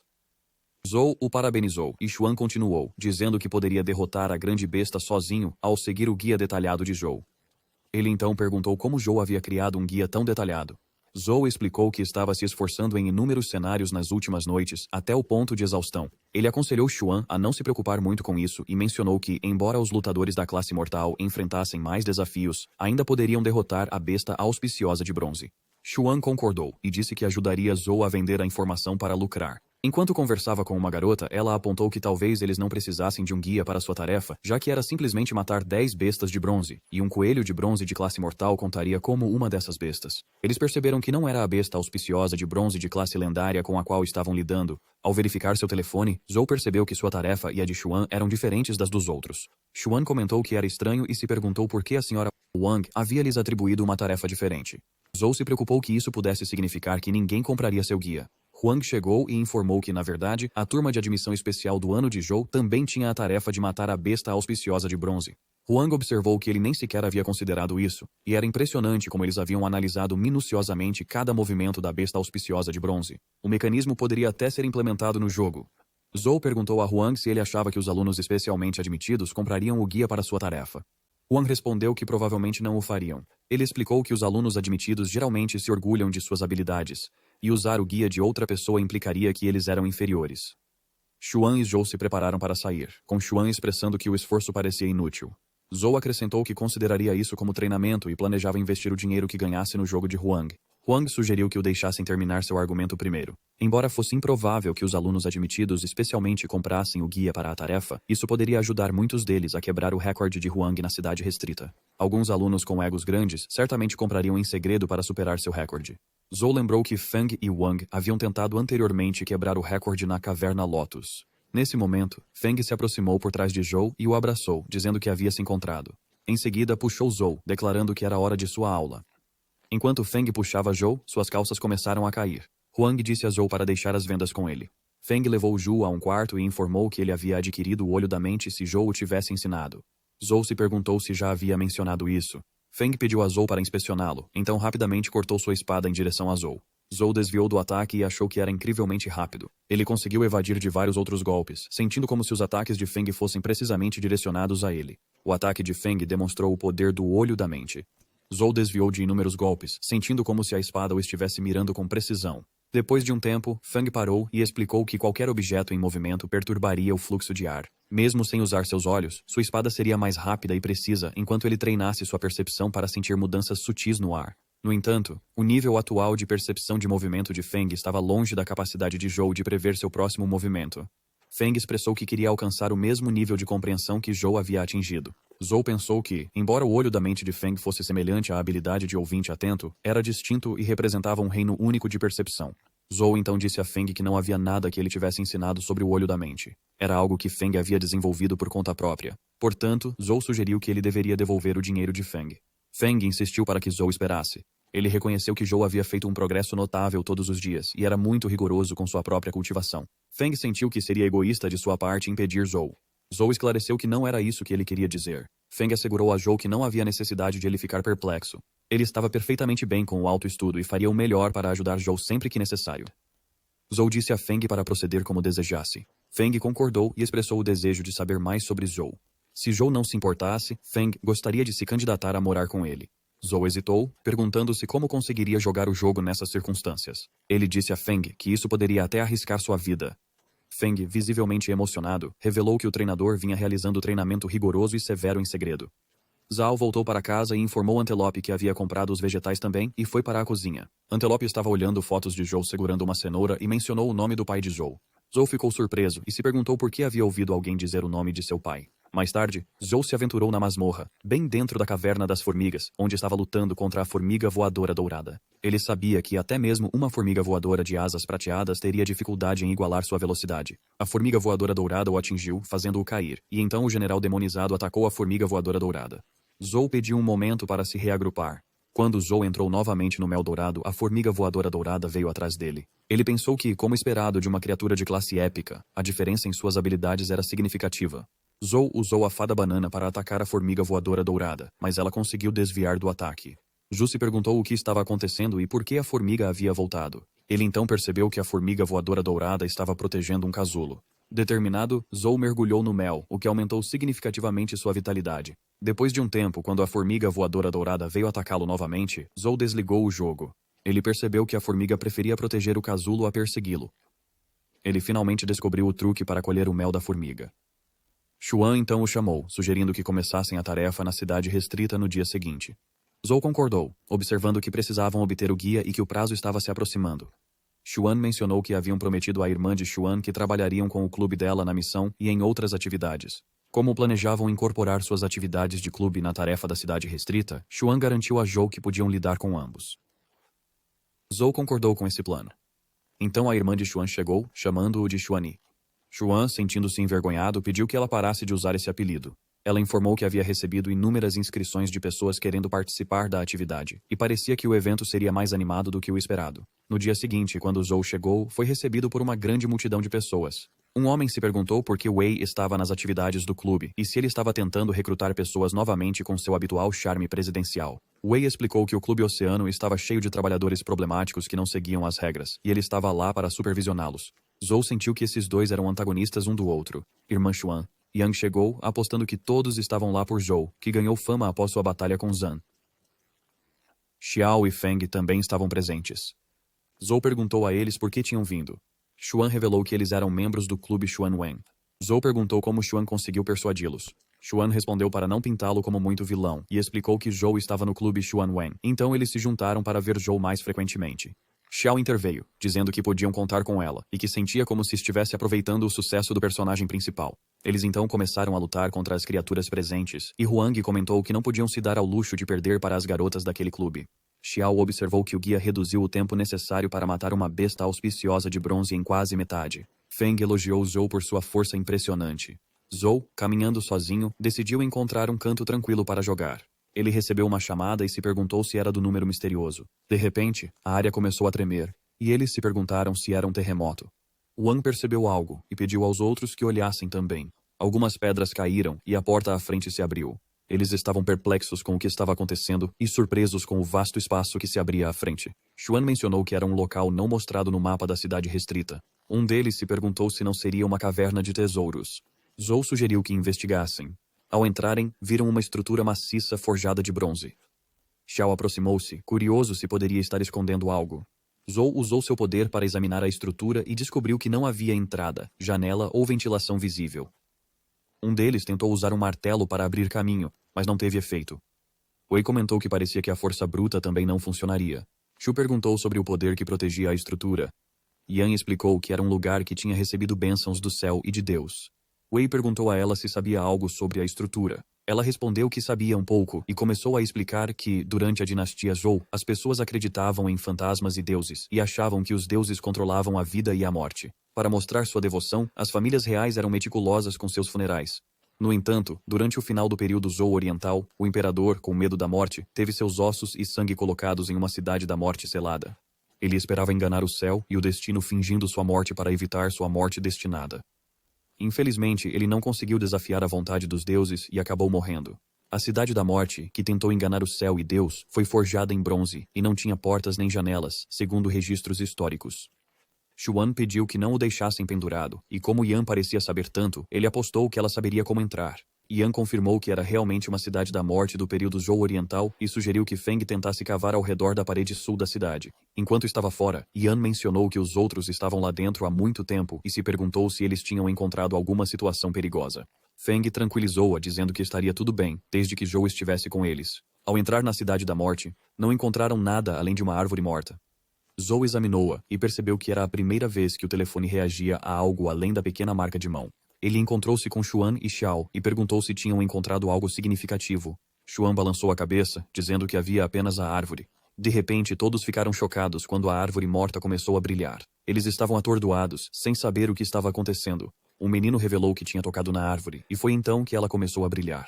Uma menina examinou o menino e relatou que não detectou nenhuma maldição, azar ou algo incomum. Ela estava simplesmente surpreendida pelo brilho da árvore. Xuan confirmou que nada extraordinário havia ocorrido e se perguntou por que a árvore começou a brilhar antes. Zhou também não tinha ideia. Xiao achou intrigante e decidiu tocar na árvore. Para sua surpresa, a árvore brilhou vermelha. Xuan aproximou-se de Xiao e perguntou se ela estava se sentindo mal. Xiao respondeu que não percebeu nada além de uma mudança de cor. Zhou especulou que a cor poderia mudar dependendo de quem toca a árvore. Ele sugeriu que seria melhor evitar tocar nela novamente. Quando Xuan tocou na árvore, ela brilhou dourado. Curiosos, outros queriam tentar tocá-la para ver que cor ela produziria. Chu percebeu que os detalhes da árvore ainda estavam sendo baixados em seu telefone. Quando voltou para casa, descobriu que o download ainda estava em andamento, apesar de sua ausência prolongada, e seu telefone não respondia ao toque enquanto estava baixando. Ele imaginou que teria que esperar até que o download terminasse. Ele decidiu ir para a cama cedo, permitindo que o telefone continuasse baixando as informações. A cena muda para Lan e Tien. Lan expressou preocupação com a próxima luta pelo direito à Terra Sagrada e sua preocupação com Zhou indo sozinho. Ela pediu a Tien que enviasse Sheng para acompanhar Zhou. Tien questionou se ela estava sendo irracional, afirmando que tinha fé em Jing. Lan respondeu que era uma decisão já tomada e reconheceu que Tien amava muito sua irmã. No entanto, ela apontou que Tien deveria estar ciente da condição de Jing. Ao contrário de Tien, Jing nasceu com a constituição de fator frio e sua causa real ainda não foi descoberta. O síndrome de fator frio que acompanhava essa condição era instável e tornava mais doloroso para ela cultivar. Foi por isso que Lan não apoiou Jing em cultivar a técnica Sun Shooting. Mesmo que Jing obtivesse o direito, Lan temia que, se algo acontecesse com ela durante o processo de herança, não importando o quão pequenas fossem as chances, ela não queria perder alguém importante novamente. Enquanto isso, enquanto chovia lá fora, Zhou acordou e descobriu que os detalhes da árvore morta finalmente tinham sido baixados. O nome era chocante. Ele percebeu que era a Árvore Negra na Cidade da Morte, mas se perguntou por que uma única árvore seria classificada como uma masmorra no jogo. Ele estava intrigado com os segredos que a árvore poderia guardar. Nesse momento, alguém bateu na porta. Quando Zhou a abriu, viu Jing, que estava encharcada pela chuva. Ela pediu um confronto como haviam prometido. Zhou deu-lhe uma toalha para se secar e disse que não se lembrava de ter concordado com qualquer confronto. Ele mencionou que o quarto dela era no andar de cima e sugeriu que ela voltasse depois de se secar. Jing apontou que Zhou havia avançado para a classe de lenda e tinha um animal de estimação companheiro poderoso, então por que ele estava hesitando? Zhou respondeu que sabia que Jing tinha vindo por causa do direito à Terra Sagrada, mas não tinha interesse nisso. Ele disse a ela que, se ela quisesse tanto, ele iria até Lan e pressionaria para que ela devolvesse a Jing. Jing admitiu que derrotar Zhou não provaria nada, mas ela não podia aceitar isso. Ela começou a chorar, explicando que havia arriscado sua vida para provar que estava qualificada para o direito à Terra Sagrada, mas Zhou facilmente obteve e renunciou a isso, e apesar de poder cultivar a técnica Sun Shooting, ele não a valorizaria. Jing achou injusto que ele pudesse evitar a dor do físico do fator frio enquanto ela tinha que suportá-la, mesmo querendo cultivá-lo. Nesse momento, Zhou recebeu uma ligação de Xuan, que informou que algumas das pessoas que tinham ido com eles à Cidade da Morte, incluindo Xiao, foram encontradas mortas naquela manhã. Ao ouvir a notícia, Zhou e Jing correram para se encontrar com Xuan, que ficou surpreso ao ver Jing lá também. Zhou perguntou se era verdade que algumas das pessoas que tinham ido com eles à área dimensional tinham morrido. Xuan confirmou que era verdade. Eles sofreram paradas cardíacas súbitas. Ele havia visto a lista e todos os 5 tocaram a Árvore Negra. Zhou apontou que Xuan também havia tocado a árvore, e se o poder dela realmente fosse responsável, Xuan poderia estar em perigo também. Xuan explicou que havia informado a faculdade sobre a árvore, mas de acordo com a equipe de investigação, eles não encontraram nenhum vestígio da árvore na Cidade da Morte de Bronze. Zhou perguntou se isso significava que a árvore havia desaparecido. O caso era tão sério e incomum que até o exército havia assumido, tornando difícil para a faculdade intervir. Zhou imaginou se isso significava que eles não podiam nem verificar Wang e os outros. Jing se ofereceu para levá-los. Xuan admitiu que tinha completamente esquecido que Jing era da família Ayin. Jing pediu que Zhou lhe devesse um favor. Zhou perguntou qual seria o favor. Jing respondeu que ainda não tinha decidido, mas avisaria assim que descobrisse. Ao saírem, Zhou disse a Xuan para chamá-lo se sentisse algo incomum, já que Xuan também havia tocado na árvore. Depois disso, Jing ligou para Zheng. Enquanto estava sentado, Zhou contemplou a árvore, observando que estava diferente da manhã. As coisas nas praias pareciam botões de flores. Ele contou e percebeu que havia 5 botões, correspondendo ao número de estudantes que haviam tocado na árvore, confirmando que a árvore provavelmente estava envolvida. Zhou encontrou algo estranho. As masmorras eram baseadas na realidade, mas sua existência não deveria afetar umas às outras. No entanto, os efeitos da árvore negra estavam aparecendo em seu telefone. Ele especulou que a masmorra poderia estar reagindo à realidade e não era realmente uma masmorra, mas provavelmente estava carregando informações da realidade para o telefone, semelhante a como funcionavam os ovos de companheiro. Jing pegou o telefone de Zhou, dizendo-lhe para parar de brincar e se mover. Lá dentro, um homem estava confrontando com raiva outro garoto que estava usando uma máscara. O homem disse para ele não pensar muito na situação, pois ainda estava incerta. O homem mascarado sugeriu dissecar os estudantes que haviam tocado na árvore.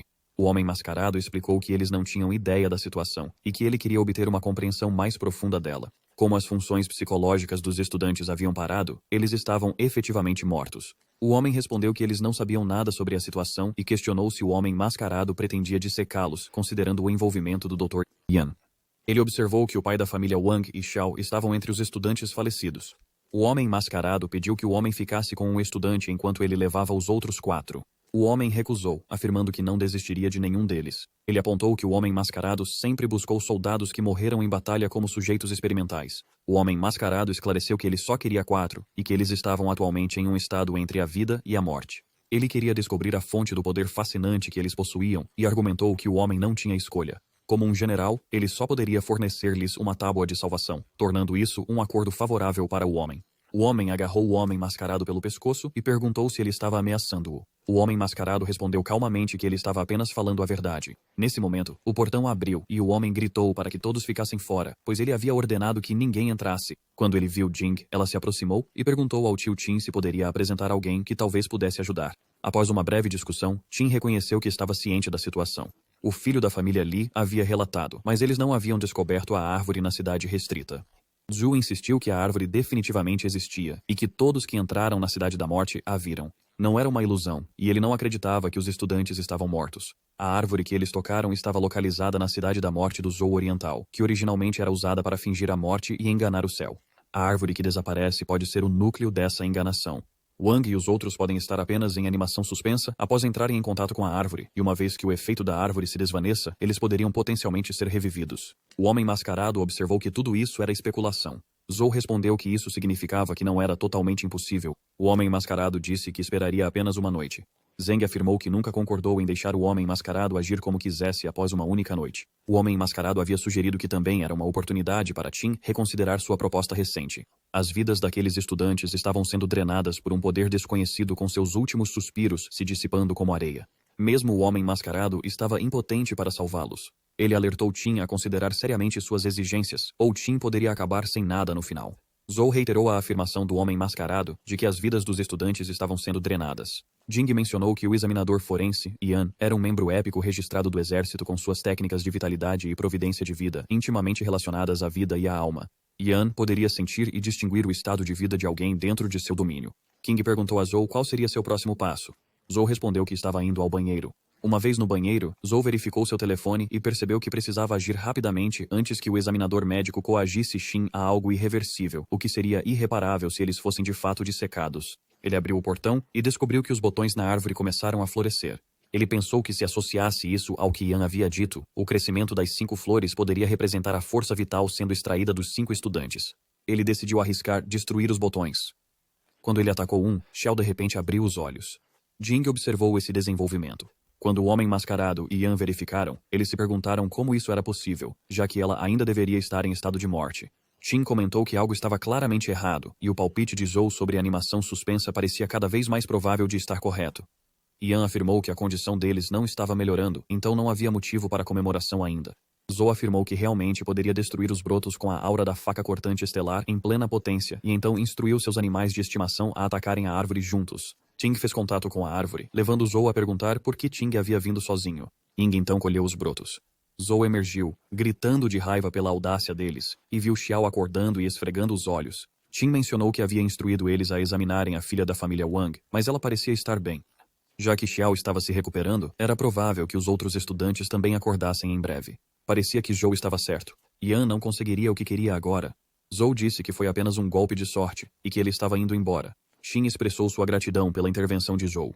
Zhou pensou que precisava fazer Ting colher os outros brotos também. Jing estava ao telefone com Zhou e informou que Qin havia ligado para dizer que os outros estudantes também foram salvos. Zhou concordou e encerrou a ligação. Ting estava radiante por ter recebido as 5 flores. Joe se perguntou o que fazer com elas, considerando que os botões tinham se tornado itens, mas ele não estava certo de seu uso. Ele disse a Ting que ele poderia comê-las se quisesse, já que o próprio Joe não sabia o que fazer com elas. Quando Ting estava prestes a colocar uma na boca, Joe percebeu outro botão crescendo na árvore. Ele reconheceu uma aura dourada ao redor, indicando que poderia ser Xuan. Joe chamou por Xuan, mas Xuan estava inconsciente e deitado no chão. Joe percebeu que algo tinha acontecido com ele. Ele instruiu Ting a arrancar o novo botão também. Assim que o botão foi removido, Xuan acordou, e chamando por Joe, disse que estava bem, antes de cair no sono novamente. Joe especulou que suas vidas poderiam ser drenadas se tocassem a árvore, e observou que este botão era apenas uma flor morta que ainda não tinha florescido. Ele se perguntou o que poderia acontecer se ela florescesse, temendo que alguém pudesse morrer no processo. Então ele percebeu outro botão e ponderou quantas pessoas haviam tocado naquela árvore amaldiçoada. A cena muda para a cidade restrita, onde Xuan tirou uma foto de uma besta, e ao carregá-la, completou sua missão. Ele então perguntou a Joe por que ele parecia tão pálido nos últimos dias.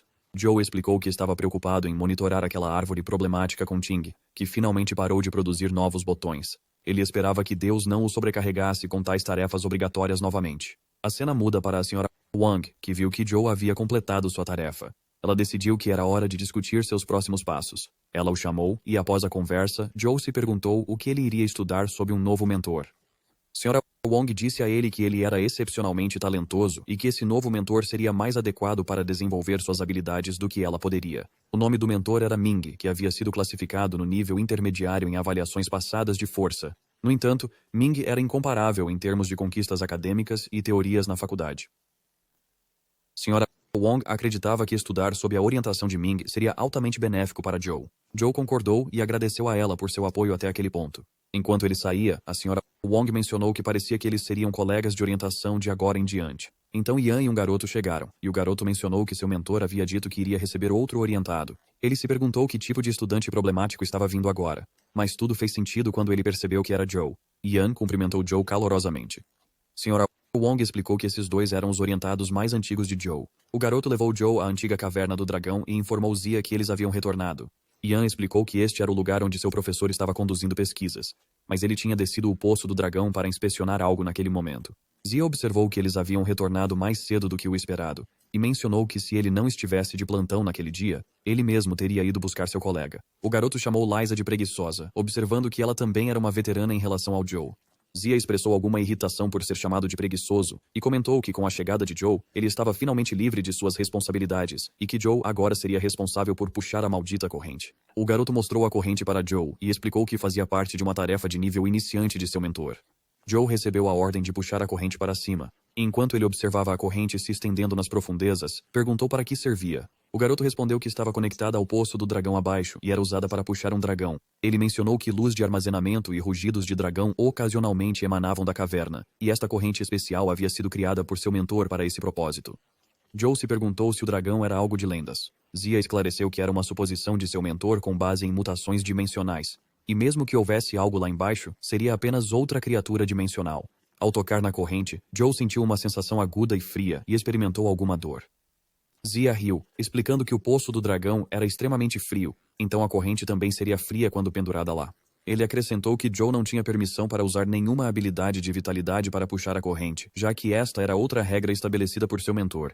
Joe concordou e continuou puxando a corrente apesar do frio e da dor. Ian comentou sobre quantas vezes Joe tinha puxado a corrente e observou que ele ainda estava usando um método tão genuíno para levantá-la. O garoto mencionou que, embora o dano do frio extremo para alguém com força de classe lendária fosse limitado, ainda assim não era agradável. Finalmente, o mentor, Ming, chegou e observou que parecia que todos já haviam se dado bem com o novo Júnior. Ting fez uma fogueira e Ming preparou sopa quente para Joe, explicando que era muito eficaz contra congelamento e frio. Joe agradeceu a ele pelo gesto atencioso. Enquanto Joe saboreava a sopa, Ming mencionou que tinha ouvido de Hai Feng sobre as inúmeras tentativas de Joe de puxar a corrente fria. Joe admitiu que ainda não tinha encontrado uma solução, mas provavelmente era esse o caso. Ming perguntou por que Joe não havia considerado um método alternativo, dado o número de vezes que ele puxou a corrente. Ele explicou que Haifeng havia usado toda a força e amplitude para puxar a corrente com a ajuda da inércia, minimizando o tempo em que suas mãos estavam em contato com a corrente para evitar congelamento.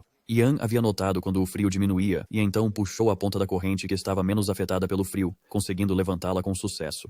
Zia acrescentou que, embora Joe tenha seguido as regras, as pessoas geralmente encontram soluções flexíveis dentro dessas restrições. Chu se perguntou se Zia era quem tinha dito que ele não poderia usar uma habilidade de vitalidade. Depois de tomar a sopa, Joe expressou seu desejo de continuar puxando a corrente da mesma maneira, vendo isso tanto como uma missão quanto uma oportunidade de treinamento. Ele acreditava que com mais algumas tentativas, se acostumaria com isso e conseguiria ter sucesso. Ming reconheceu que entre seus mentorados, houve alguns que tentaram puxar a corrente sem sucesso, mas Joe foi o único que persistiu após falhar dezenas de vezes. Joe perguntou sobre a outra pessoa que não tinha conseguido. Ming explicou que o outro mentorado tinha se formado, mas regras eram regras, e Joe só poderia descansar depois de puxar a corrente. Joe retomou o ato de puxar a corrente e eventualmente descobriu uma âncora gigante. Sua forma parecia com a que ele tinha visto antes, embora parecesse ser uma versão polida. Curioso, Joe perguntou sobre a âncora. Ming explicou que era um anzol projetado para pegar dragões, que eram conhecidos por seus apetites vorazes, especialmente quando se tratava de comida. Ele confiou a corrente a Joe e instruiu-o a devolver o anzol ao poço antes de descansar. Joe concordou, e uma vez sozinho, ele pensou no dragão. Usando seu poder de voo, ele correu para investigar e alcançar as grutas do Portão do Dragão, a antiga caverna do dragão. Joe continuou sua descida, perguntando-se quão profundo era e reconhecendo que lá embaixo estava insuportavelmente frio. Ele ativou o corpo de Buda de Lótus, esperando que isso ajudasse. À medida que ele ia mais fundo, o frio intensificava, e ele percebeu que mesmo com seu físico e poder aprimorados, ele poderia morrer de frio se aventurasse mais longe. Ele considerou soluções práticas como vestir um casaco de pena ou acender uma fogueira, mas então pensou no que poderia fazer dentro do jogo. Lembrando da técnica misteriosa de vitalidade do Templo do Deus do Fogo, ele decidiu usar seu poder de fogo. A técnica de vitalidade, especificamente o Estela Flamejante, provou ser eficaz, proporcionando alta resistência contra o frio. Joe continuou, e após algum tempo, a habilidade de fogo acabou expirando. Ele estimou que estava se aproximando do fundo, então usou sua habilidade de voo para lançar a agulha de luz demoníaca. À medida que o ataque avançava, ele ativou a habilidade ouvinte atento para perceber seu entorno e descobriu uma quebra na profundidade. Para seu choque, ele encontrou um dragão. O dragão rugiu tão alto que fez Joe sentir um frio incrível, levando-o a desligar o jogo. Ele se perguntou se o rugido, poderoso o suficiente para matar alguém a 100 metros de distância, era realmente o rugido de um dragão lendário. Ele também notou a presença de um casulo no poço do dragão, o que o fez pensar no casulo branco protegido pela formiga dourada voadora. Ele decidiu ponderar sobre isso mais tarde e resolveu retornar para descansar após puxar a corrente. De repente, ele se viu em um lugar escuro e desconhecido e se perguntou onde estava. Então Zhen, o homem mascarado, falou, revelando que havia usado sua alma vital para interferir nos sentidos das formas de vida próximas para que ninguém pudesse detectar seu domínio. Zhen disse que finalmente havia encontrado um momento adequado para se encontrar com Joe novamente. Joe percebeu que Zhen era o médico legista. Joe perguntou o que Zhen queria, visto que todos os alunos foram salvos e Qin não havia emitido ordens para uma investigação. Zhen respondeu que apenas tinha algumas perguntas para Joe e que não havia necessidade de ficar nervoso. Joe perguntou se Zhen estava insinuando que era inútil ele ficar nervoso. Zhen confirmou isso e então imobilizou Joe. Enquanto se aproximava, Zhen mencionou que não gostava de jogar jogos de gato e rato e havia bloqueado temporariamente a conexão entre Joe e seu corpo. Ele indicou que o assunto em questão era a árvore, que era o motivo de sua visita a Joe.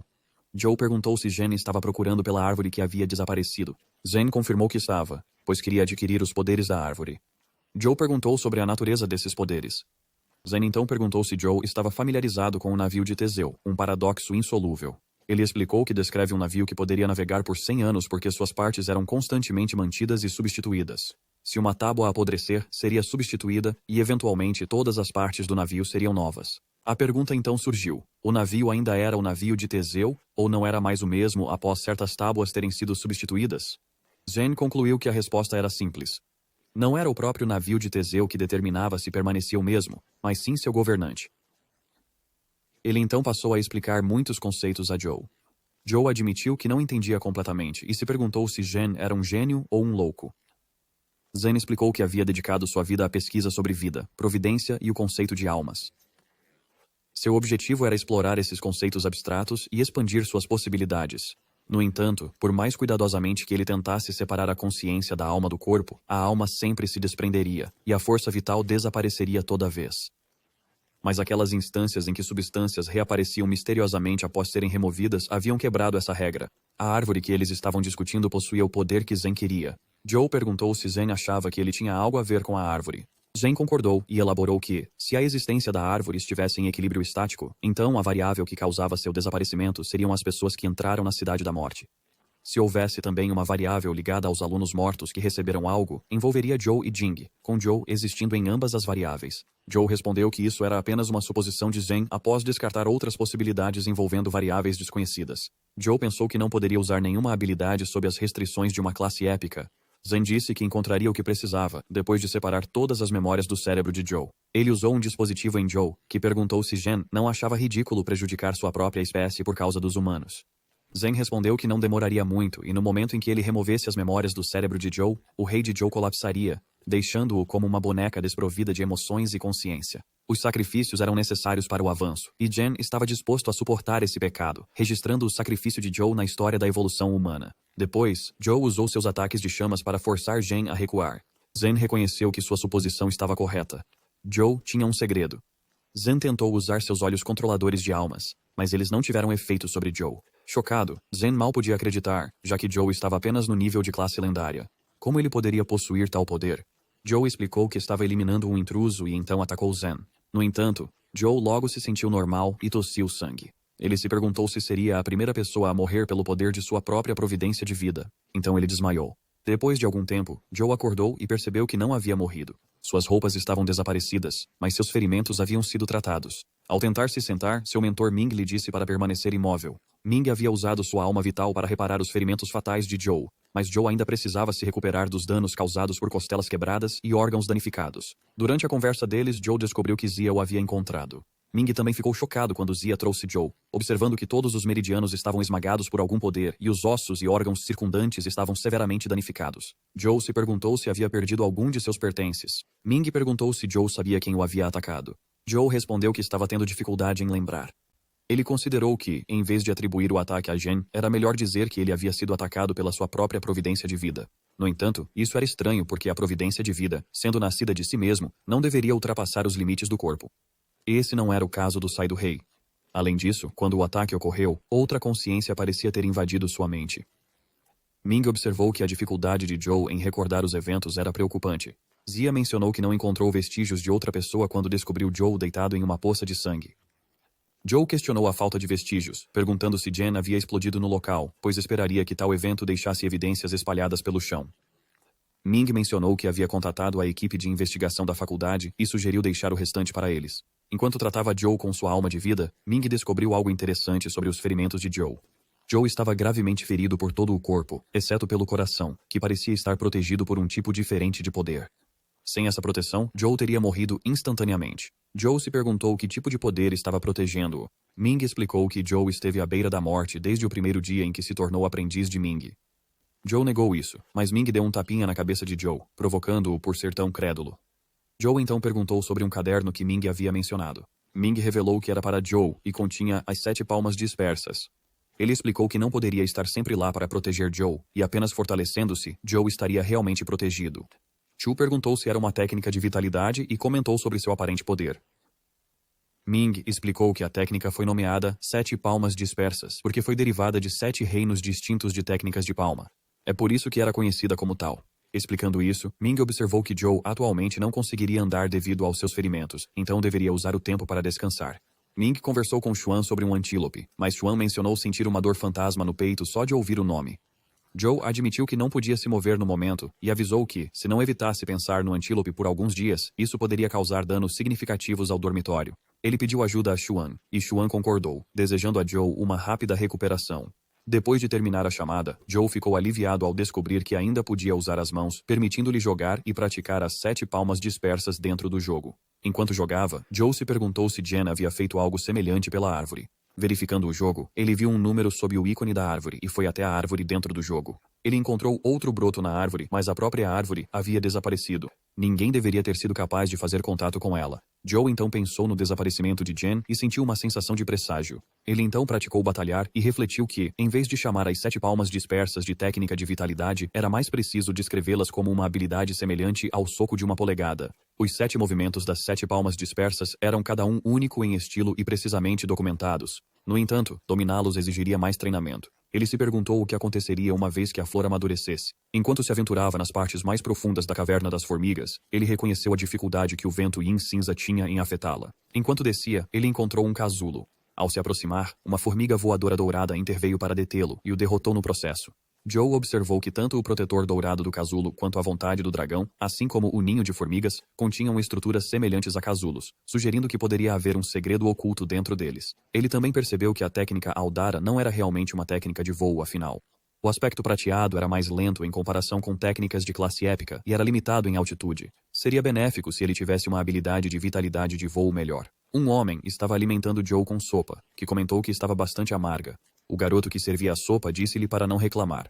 Joe expressou sua gratidão pela medicina fornecida pelo mentor deles, observando que estava se recuperando bem, mas ainda precisava de mais tempo para se recuperar completamente. Joe perguntou onde estava Ming, pois tinha algumas perguntas para ele. O garoto respondeu que Ming tinha ido estudar o dragão com Zia, mas voltaria em breve. Ele incentivou Joe a fazer suas perguntas, pois ele mesmo era conhecedor. Joe considerou que, como Yan sabia sobre a Cidade da Morte, ele devia ser uma pessoa erudita também. Ele explicou que havia aprendido anteriormente a técnica Apsara do Portão do Dragão, mas achou que era mais sobre agilidade do que verdadeiro voo.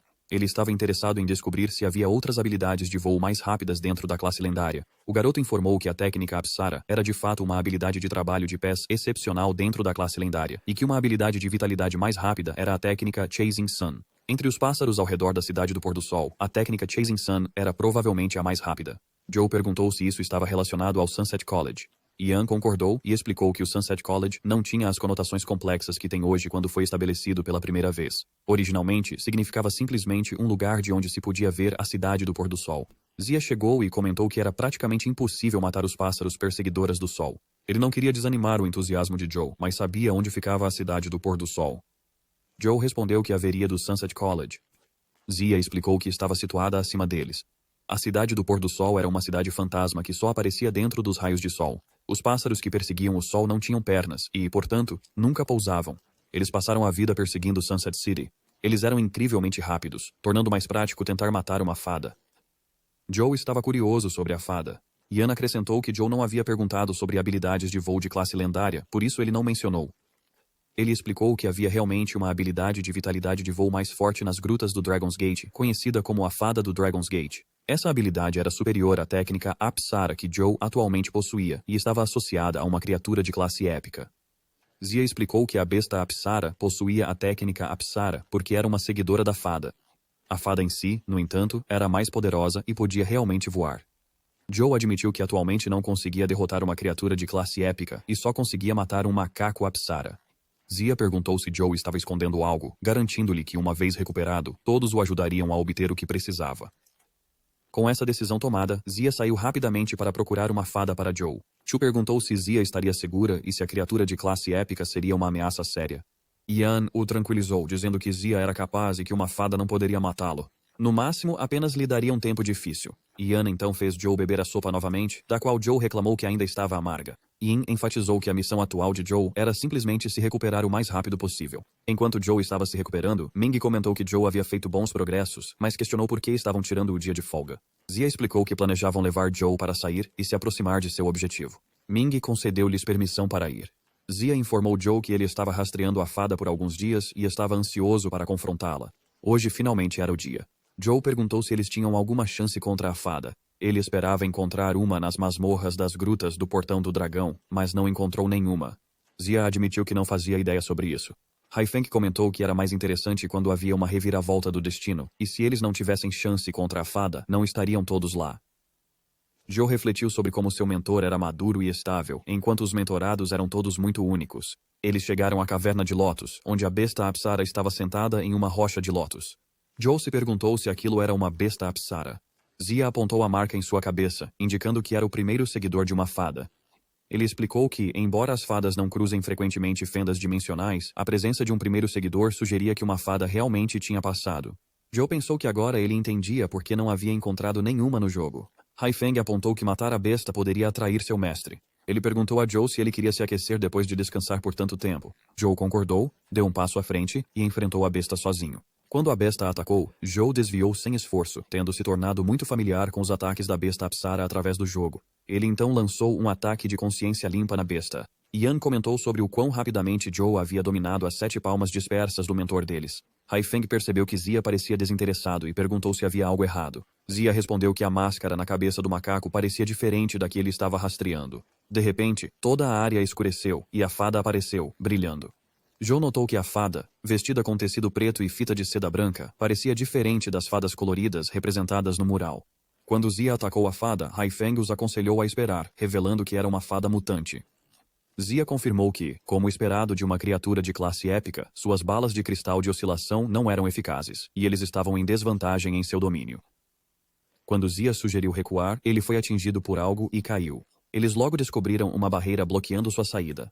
A fada se aproximou, levando Zia a sacar sua arma e sugerir que todos se preparassem, ficassem alertas e lutassem com todas as suas forças, ou Tibi morreria. Haifeng o instou a não falar palavras tão terríveis. Quando os 4 se prepararam para atacar, a fada atacou primeiro. Eles conseguiram desviar do ataque inicial e avançaram para contra-atacar. Joe tentou usar o grande vento Yin jogando uma folha, mas a fada bloqueou e disparou um tiro em Joe. Zia entrou na frente para interceptar o ataque, então disse a Joe para não morrer em sua primeira batalha. Joe respondeu que não morreria e comentou que a classe de vida da fada banana era muito baixa. Ele explicou que se estivessem na mesma classe de vida, a fada teria sido congelada, apesar de suas habilidades de vento. A fada atacou Joe novamente, mas ele conseguiu desviar, notando que, embora ainda rápida, a velocidade da fada havia sido um pouco reduzida. Haifeng pediu a Zia para cobri-lo enquanto Joe bloqueava os ataques da fada para criar uma abertura para Haifeng atacar. Joe finalmente agarrou a perna da fada e a puxou para desferir um soco. No entanto, a fada contra-atacou, fazendo Joe cambalear para trás. Haifeng, que estava ferido, revelou que havia recebido sangue de sua mãe. Joe comentou que a criatura era formidável e que Haifeng não parecia do tipo que seria tão imprudente. Haifeng retrucou que não se machucou à toa. Enquanto isso, Yan usou sua habilidade para agarrar a perna da fada. Zia atacou a fada com um corte da lua, mas a fada retaliou, mirando em seu pescoço e fazendo-o cair. Zia comentou que Tiene finalmente havia causado algum dano real na fada, sinalizando que agora era uma batalha de desgaste. O grupo continuou a atacar a fada com seus poderes, e Zia aproveitou a oportunidade para atacar novamente. Ele observou que parecia que Heng havia feito sua parte, mas de repente, tentáculos amarelos apareceram para capturar Zia. Eles perceberam que a fada estava reunindo toda a sua energia para uma explosão maciça. Haifeng reconheceu que a fada estava prestes a explodir. Zia estava preso e não conseguia se libertar. Então Joe interveio, agarrando os tentáculos amarelos. Os outros questionaram por que Joe havia voltado e se ele também queria morrer. Joe acreditava que Palma de Cinzas era uma forma de força oculta, então ele concentrou toda a sua energia na seda para quebrá-la e libertar Zia. Eles conseguiram escapar justamente quando a explosão ocorreu. Zia comentou que finalmente tinham matado a fada e notou o cristal de habilidade deixado para trás. Ele se sentiu sortudo que a fada havia deixado cair algo valioso. Joe se ofereceu para pagar pelo cristal, mas Zia insistiu que não era necessário. No entanto, Joe não conseguiu resistir à vontade de desafiar mais criaturas dimensionais. Ele concordou e pegou o cristal, perguntando-se se um ser de classe lendária poderia absorver o cristal de habilidade de uma criatura de classe épica. Enquanto todos se reuniam, Minin usou materialização da alma da vida e aplicou algumas gotas nos ferimentos de Joe. Joe sentiu a dor dissipando e suas feridas cicatrizando rapidamente. Esse era o poder da alma vital do mentor. Minin observou que, como superiores de Joe, eles não deveriam tê-lo colocado em risco logo após sua recuperação. Ele então lembrou Joe da pergunta que ele havia feito anteriormente sobre absorver um cristal de habilidade de classe épica. Min Heng explicou que, teoricamente, era possível absorver um cristal de habilidade de uma classe superior à própria, diferente de chocar criaturas dimensionais. No entanto, isso não era simples. Cristais de habilidade eram essencialmente meios que canalizavam vitalidade em diferentes formas, o que não se correlacionava diretamente com classes de vida. Algumas habilidades exigiam mais do que apenas vitalidade, precisavam de um certo mínimo de estatísticas fundamentais para manter a ativação. Como tais condições eram frequentemente disponíveis apenas em classes superiores, o processo era inerentemente arriscado. Min Heng acrescentou que era raro ver todos os seus camaradas tão feridos, então eles deveriam celebrar com um banquete naquela noite. Zia viu Zhou e perguntou o que ele estava olhando. Zhou estava examinando a descrição do cristal e comentou que, assim como o mentor havia dito, era a primeira vez que via uma habilidade de vitalidade com um requisito de velocidade. Quando Zhou chegou em casa, encontrou Antelope dormindo e observou que Xuan tinha sido surpreendentemente diligente em cuidar dele. Ele tomou banho e verificou seu telefone, refletindo que nem mesmo havia conseguido derrotar uma fada normal por conta própria, e era apenas uma questão de tempo antes que fosse morto por elas. Ele notou que o cristal tinha um requisito de velocidade de 21, enquanto sua velocidade atual, após cultivar no jogo, era de 18. Deitado, Zou se perguntou se um cristal de velocidade de alta classe seria tão restrito quanto quando ele avançou para a classe lendária, e percebeu que precisava encontrar uma maneira de obter um cristal de alta classe.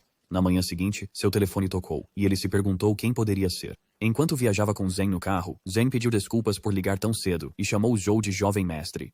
Zou pediu-lhe para simplesmente chamá-lo pelo nome. Zia viu Zou e perguntou o que ele estava olhando. Zou estava examinando a descrição do cristal e comentou que, assim como o mentor havia dito, era a primeira vez que via uma habilidade de vitalidade com um requisito de velocidade. Quando Zou chegou em casa, encontrou Antelope dormindo e observou que Xuan tinha sido surpreendentemente diligente em cuidar dele. Ele tomou banho e verificou seu telefone, refletindo que nem mesmo havia conseguido derrotar uma fada normal por conta própria, e era apenas uma questão de tempo antes que fosse morto por elas. Ele notou que o cristal tinha um requisito de velocidade de 21, enquanto sua velocidade atual, após cultivar no jogo, era de 18. Deitado, Zou se perguntou se um cristal de velocidade de alta classe seria tão restrito quanto quando ele avançou para a classe lendária, e percebeu que precisava encontrar uma maneira de obter um cristal de alta classe. Na manhã seguinte, seu telefone tocou, e ele se perguntou quem poderia ser. Enquanto viajava com Zen no carro, Zen pediu desculpas por ligar tão cedo e chamou Zou de jovem mestre. Zou pediu-lhe para simplesmente chamá-lo pelo nome. Zen se desculpa explicando que todas as cicatrizes e marcas são de confrontos com criaturas dimensionais e alerta que, no futuro, enfrentarão desafios ainda mais difíceis. Zou pergunta o que Zen quer dizer com isso. Zen explica que desde que o mundo sofreu mutação, as fronteiras entre dimensões e espaços habitacionais humanos têm sido protegidas por soldados e pelas restrições naturais do mundo. No entanto, o que a maioria das pessoas que têm estado protegidas na zona de segurança por quase 50 anos não percebe é que criaturas dimensionais têm gradualmente rompido essas restrições por toda a Federação. Apesar do equilíbrio aparentemente pacífico, mais frágil, essas criaturas têm invadido. Zou se pergunta se já chegou a esse ponto. Ele reflete sobre o Imperador Serpente do Mar e a Princesa Sereia que o atacaram, percebendo que eles devem ter rompido as barreiras dimensionais. Zen confirma que a situação é pior do que eles esperavam, e apesar de seus esforços, ainda não conseguiram descobrir a causa da mutação dimensional. Zen alerta que criaturas dimensionais continuam invadindo, e se isso continuar, uma vez que as restrições colapsem completamente, essas criaturas avassaladoras irão massacrar todas as vidas inocentes nas cidades. De fato, Zen acrescenta, já houve várias invasões na área dimensional mais próxima a eles há pouco tempo, e essa ameaça agora foi subjugada. Mas um oficial da classe épica e sua equipe foram todos mortos em ação. Zen acrescenta que sem poder suficiente neste mundo, Zou nem mesmo seria capaz de proteger sua família ou aqueles que ele estima. Zen menciona que o dom divino foi uma dessas raras oportunidades para Zou ganhar a força que ele precisa. Ele espera que Zou considere cuidadosamente, não por ninguém mais, mas apenas por uma pequena chance de sobrevivência neste mundo. Zou agradece a Jen por todas as informações, mas permanece firme em sua decisão. Ele explica que o direito ao dom sempre pertenceu a Jing, e suas habilidades devem se alinhar bem com essa oportunidade. Mesmo que a cota de Yang se torne inválida, Zou não irá tirar vantagem da desgraça de outra pessoa. Ele se sente mal por recusar Lan, mas não quer se sentir em dívida com ninguém ao tomar sua oportunidade. Embora Lan possa ter perdido sua chance, Zou está determinado a encontrar poder suficiente por conta própria para proteger tudo o que ele estima no futuro.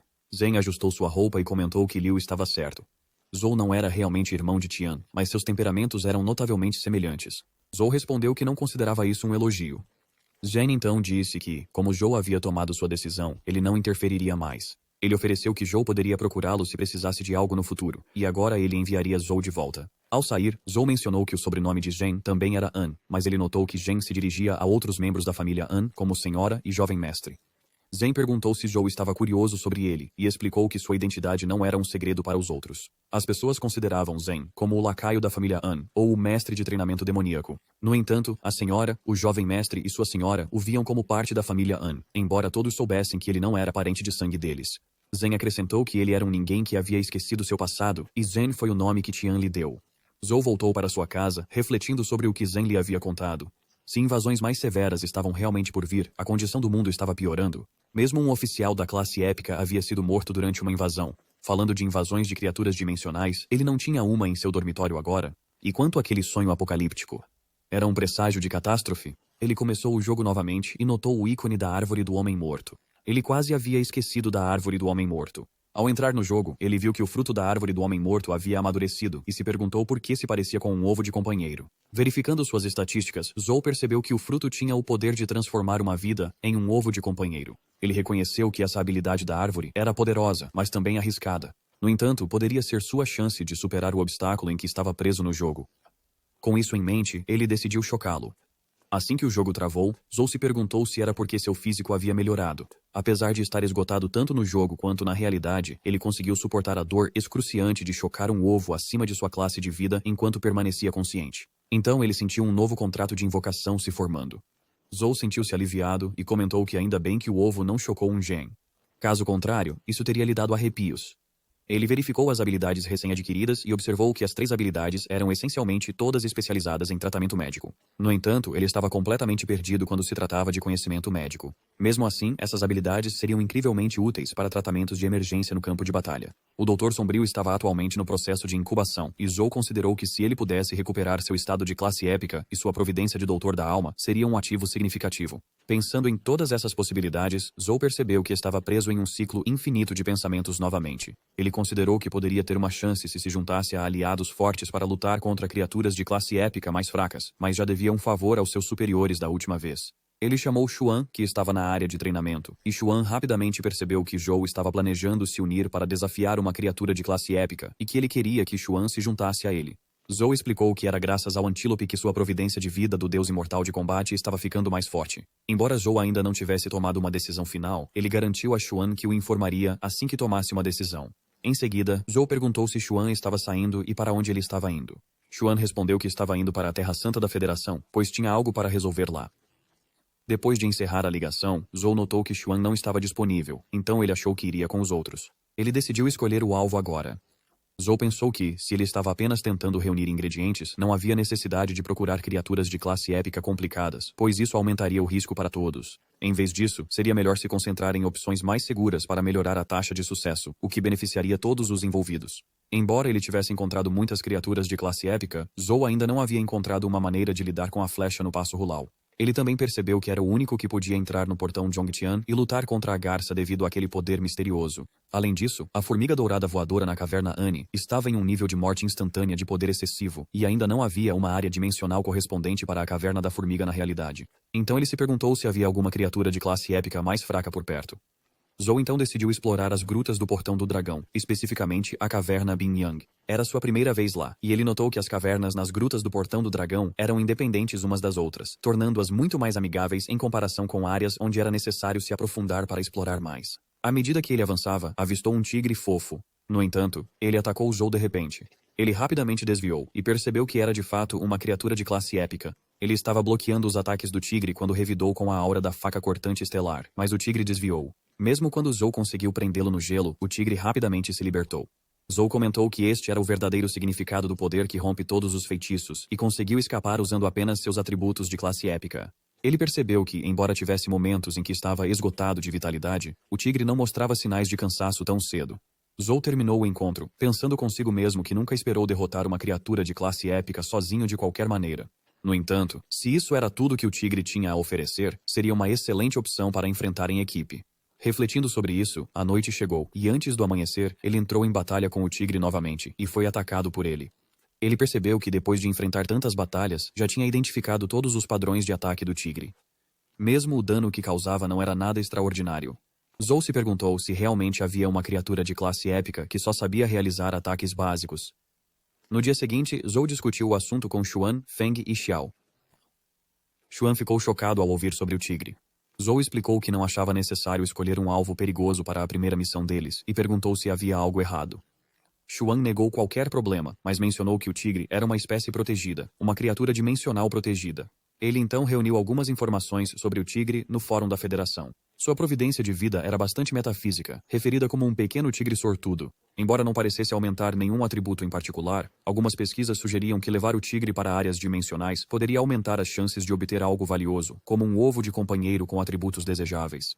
Algumas pessoas acreditam que a providência de vida desse tigre estava conectada a uma história budista em que um bodhisattva se sacrificou para alimentar tigres famintos, tornando-o sortudo para aqueles tigres comerem um Buda. Embora o pequeno tigre fosse conhecido como a criatura de classe épica mais fraca, guerras de gangues ocasionalmente surgiam devido às suas características únicas e escassez. Eventualmente, tornou-se tão conhecido que a Federação assumiu o controle da caverna Binyang, implementando regras rígidas e astutas em relação ao acesso à caverna, especialmente em relação ao tempo e entrada.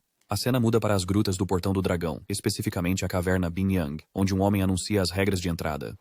Ele explica que custa $10.000 por sorteio, com 1% de chance de ganhar o direito de entrar na caverna. Também há um limite de tempo para a entrada. Uma chance de 99% de ganhar permite de 1 a 5 horas de acesso, enquanto a chance de 1% de ganhar um prêmio especial concede 72 horas. Ele avisa que ninguém pode trapacear dentro de seu alcance de detecção, então tais tentativas são inúteis. Xiao concordou com esses termos. Então todos receberam seus passes, e Xiao sugeriu que fossem para a caverna.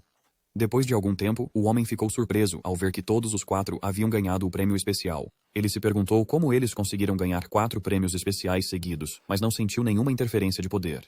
Ele pediu a alguém para notificar o departamento de manutenção, suspeitando que a máquina poderia estar quebrada. Eles estavam curiosos sobre como Xiao havia conseguido isso, comparando a ganhar 4 loterias. Xiao explicou a Xuan que ele apenas havia pressionado o botão algumas vezes.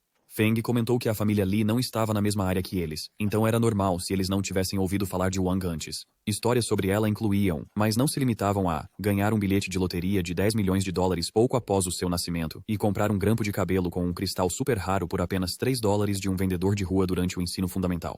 Xuan pediu para esperar, sentindo como se estivesse lendo a sorte de Xiao.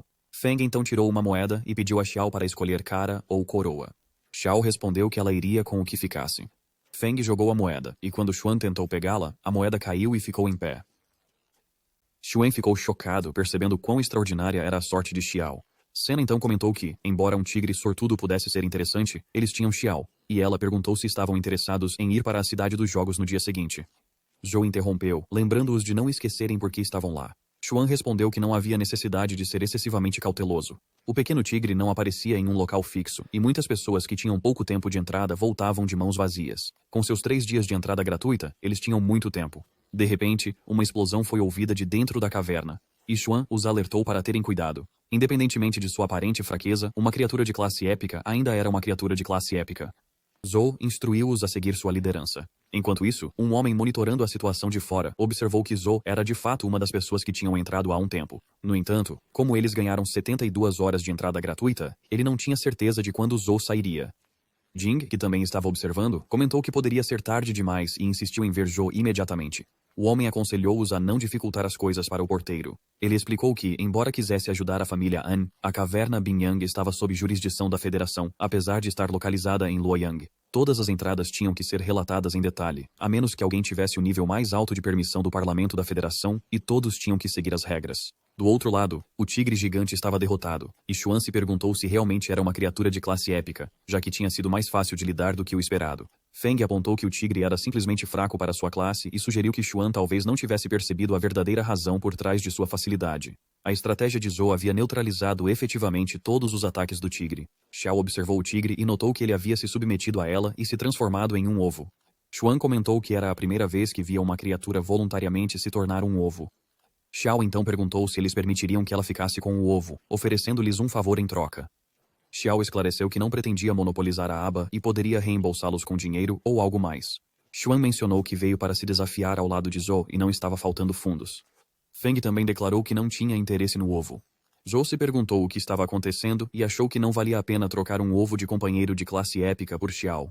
Feng observou que o pequeno tigre provavelmente não apareceria novamente tão cedo e disse a Zhou para chamá-lo se necessário. Ao saírem, Zhou viu Jing esperando. Ele a ignorou, mas ela chamou, perguntando por que ele estava ignorando-a. Ela queria saber por que ele havia recusado o presente divino. Zhou respondeu que sentiu que não pertencia a ele, e não tinha ideia de como acabou em sua posse. Já que ele tinha tirado dela, ela não estava satisfeita que ele desistiu. Jing perguntou se ele estava insultando-a, e se sim, exigia ver seu verdadeiro eu.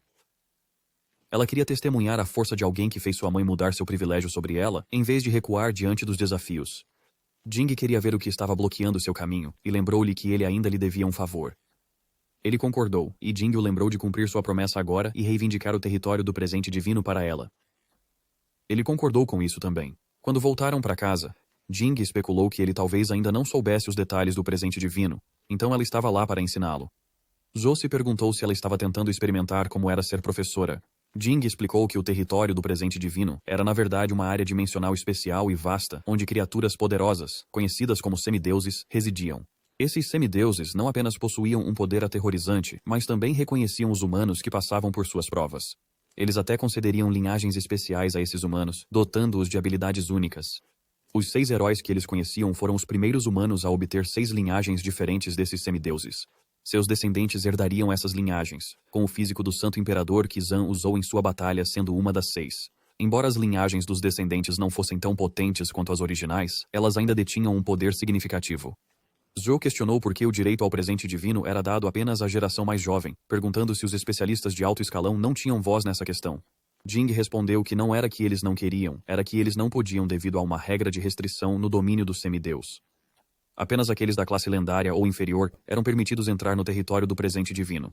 Zhou comentou que não é de admirar que Lan disse que Tian era forte demais para o presente divino. Jing confirmou que isso fazia parte da razão e mencionou que seu irmão havia participado do presente divino anterior, mas não tinha conseguido. Zhou comentou que parecia que ninguém havia recebido um presente divino. Enquanto Jing estava em uma ligação com Lan, ela encerrou a ligação abruptamente. Lan informou a Sheng que a senhora havia dito que Zhou concordou em ir ao território do presente divino em nome dela, e Lan estava contando com Sheng para acompanhar Zhou lá. Sheng concordou com este arranjo. Sheng disse a Zhou para empacotar o que ele precisava e garantiu que cuidaria do resto.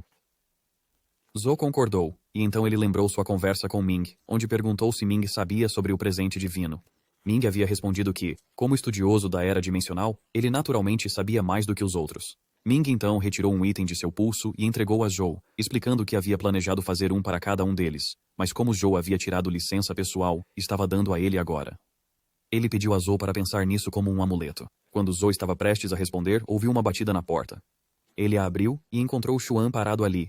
Xuan mencionou que tinha visto o nome de Zhou na lista final para o dom divino, e questionou por que Zhou não o havia informado sobre isso. Eles poderiam ter enfrentado o desafio juntos. Sheng disse que não se importava em trazer Xuan junto. Zhou então apresentou Sheng a Xuan, explicando que Sheng o acompanharia ao território do dom divino. Ao ouvir o nome de Sheng, Xuan perguntou se ele era o famoso adjunto demoníaco de sangue frio de Tian. Sheng reconheceu como os outros o percebiam, mas garantiu que tentaria não mostrar esse lado de si mesmo. Xuan ficou surpreso e se perguntou se Sheng estava admitindo algo completamente diferente.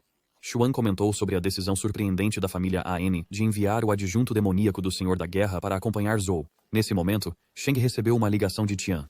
Durante a conversa, Tian emitiu uma ordem militar afirmando que era imperativo para Zhou confirmar sua participação o mais rápido possível.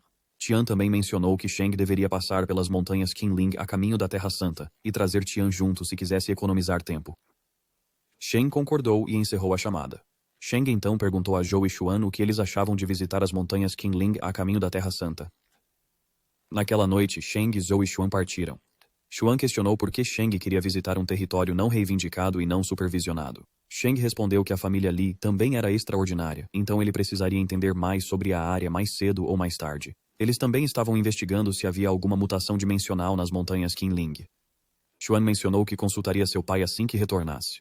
Shu observou que as montanhas Qinling não estavam longe de Luoyang, e que uma mutação dimensional havia realmente ocorrido lá. Enquanto dirigiam, a noite caiu, e eles chegaram a um ponto onde não podiam mais continuar de carro. Sheng informou a eles que não ficariam por muito tempo.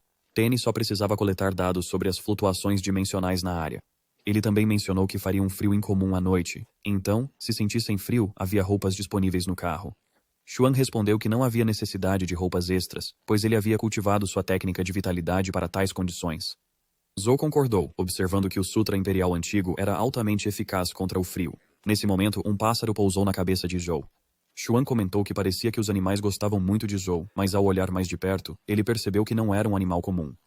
Sheng observou que algo parecia oculto, e ele não podia determinar sua classe, mas deveria estar dentro de um alcance seguro.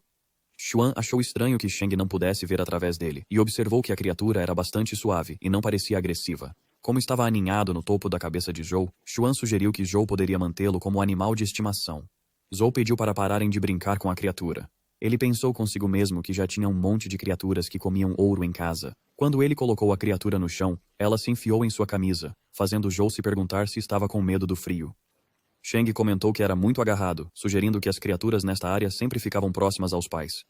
Xuan perguntou se as criaturas dimensionais geralmente não nasciam fortes. Sheng explicou que os militares haviam descoberto algumas criaturas dimensionais adultas carregando seus filhotes durante explorações há muito tempo. Ele também mencionou que a senhorita Wong os havia levado ao reino não mortal antes, onde havia muitas dessas criaturas. Shu se perguntou por que a pequena criatura estava se agarrando apenas a ele, considerando que seu corpo não era particularmente especial.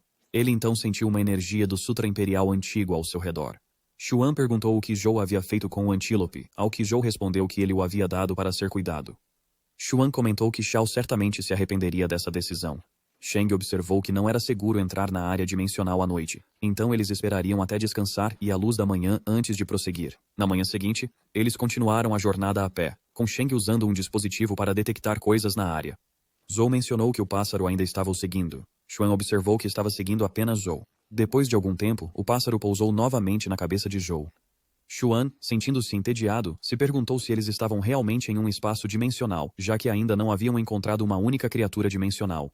Shang explicou que sua presença expandida afastou criaturas normais, pois elas acharam entediante. Ele prometeu levá-los a uma área dimensional para treinamento da próxima vez. Shang esperava que, com sua presença, eles ao menos arranhassem a superfície da veia do dragão. Shu ponderou sobre a veia do dragão, considerando que as montanhas Qinling estavam ligadas à mitologia Kunlun. Xuan observou que Zhou precisava entender isso, e embora não fosse absolutamente necessário, muitas criaturas dimensionais apareciam em áreas mais compatíveis com elas, especialmente em regiões associadas às veias do dragão Kunlun. Xuan questionou se Zhou achava que as mutações dimensionais tinham algum impacto nisso. Nesse momento, eles avistaram uma besta se aproximando, e Xuan perguntou a Shang se era a lendária Fênix. Shang aconselhou a ficarem em silêncio, pois sua presença era tão poderosa que ele não podia julgar sua natureza, e ele se perguntou por que uma criatura de classe tão alta estaria na região externa. O pequeno pássaro na cabeça de Zhou fez um som, fazendo a Fênix se virar para eles. Quando Zhou olhou para a Fênix, ele percebeu que alguns dos pássaros ao redor dela se assemelhavam ao que estava pousado em sua cabeça. Enquanto o pequeno pássaro se aproximava da Fênix, Xuan brincou que eles não deveriam presumir que a Fênix estava tratando-os como humanos, mas sim como traficantes de pássaros. A Fênix então voou, e Xuan se sentiu aliviado por ela ter partido sem atacá-los. Shang comentou que a Fênix sabia que eles não tinham más intenções, mas se tivesse acontecido uma luta, o resultado teria sido diferente. Xuan reconheceu a habilidade militar de Shang, mas observou que até mesmo ele poderia ter dificuldades contra uma criatura assim. Shang balançou a cabeça e perguntou se Xuan estava bem depois de ver uma besta divina. Shu percebeu que o pequeno pássaro ainda estava presente, levando Xuan a se perguntar por que ele não havia seguido sua mãe e se poderia ter sido abandonado. Zhou e Shang explicaram que a Fênix provavelmente estava procurando pelo pássaro em outra região. Zhou especulou que o pássaro poderia estar tentando levá-los a algum lugar. Seguindo o pássaro, eles encontraram uma árvore enorme. Shang comentou que, de acordo com a tradição antiga, as fênixes descansam apenas em árvores para sol, e supôs que essa região poderia ser o território de sua mãe. Ele sugeriu que o pequeno pássaro provavelmente era um filhote de fênix que havia se aventurado sozinho e perdido o caminho. Zhou concordou que, já que estavam tão próximos, deveriam dar uma olhada. Xuan ficou chocado e se perguntou se Zhou estava falando sério sobre estar no território de uma besta divina lendária, observando que era muito perigoso. Shu o tranquilizou, dizendo que deveria estar tudo bem, já que eles já tinham entrado no território com o pássaro, que não os havia atacado ou expulsado. Contanto que não o provocassem, Tene provavelmente estaria seguro. Shang concordou, acrescentando que, como a criatura não era hostil, ele poderia coletar dados espaciais mais precisos para Tian. Xuan consentiu em prosseguir também, e Zhou sugeriu que eles se apressassem e saíssem antes de escurecer. Ao se aproximarem da árvore, Tene descobriu muitos tanques e veículos e se perguntou como eles tinham acabado ali. Shu explicou que eles tinham sido abandonados por muito tempo e provavelmente pertenciam às forças militares desaparecidas que tentaram estabelecer uma base. Shang descobriu um item, e quando eles o abriram, Tene encontrou uma espada de bambu. Shang comentou que estava desaparecida há muito tempo, e estava surpreendentemente ali. Ele explicou que normalmente os metais dificilmente poderiam danificar criaturas dimensionais, então a munição no exército da Federação era toda infundida com metal primordial, um mineral nascido da tempestade dimensional. Havia um ferreiro que forjou 4 espadas famosas com o mais puro metal primordial, nomeando-as em homenagem aos 4 nobres. Zhou lembrou que teve a sorte de testemunhar uma dessas espadas antes. E aquele que ele estava segurando agora era a espada de bambu.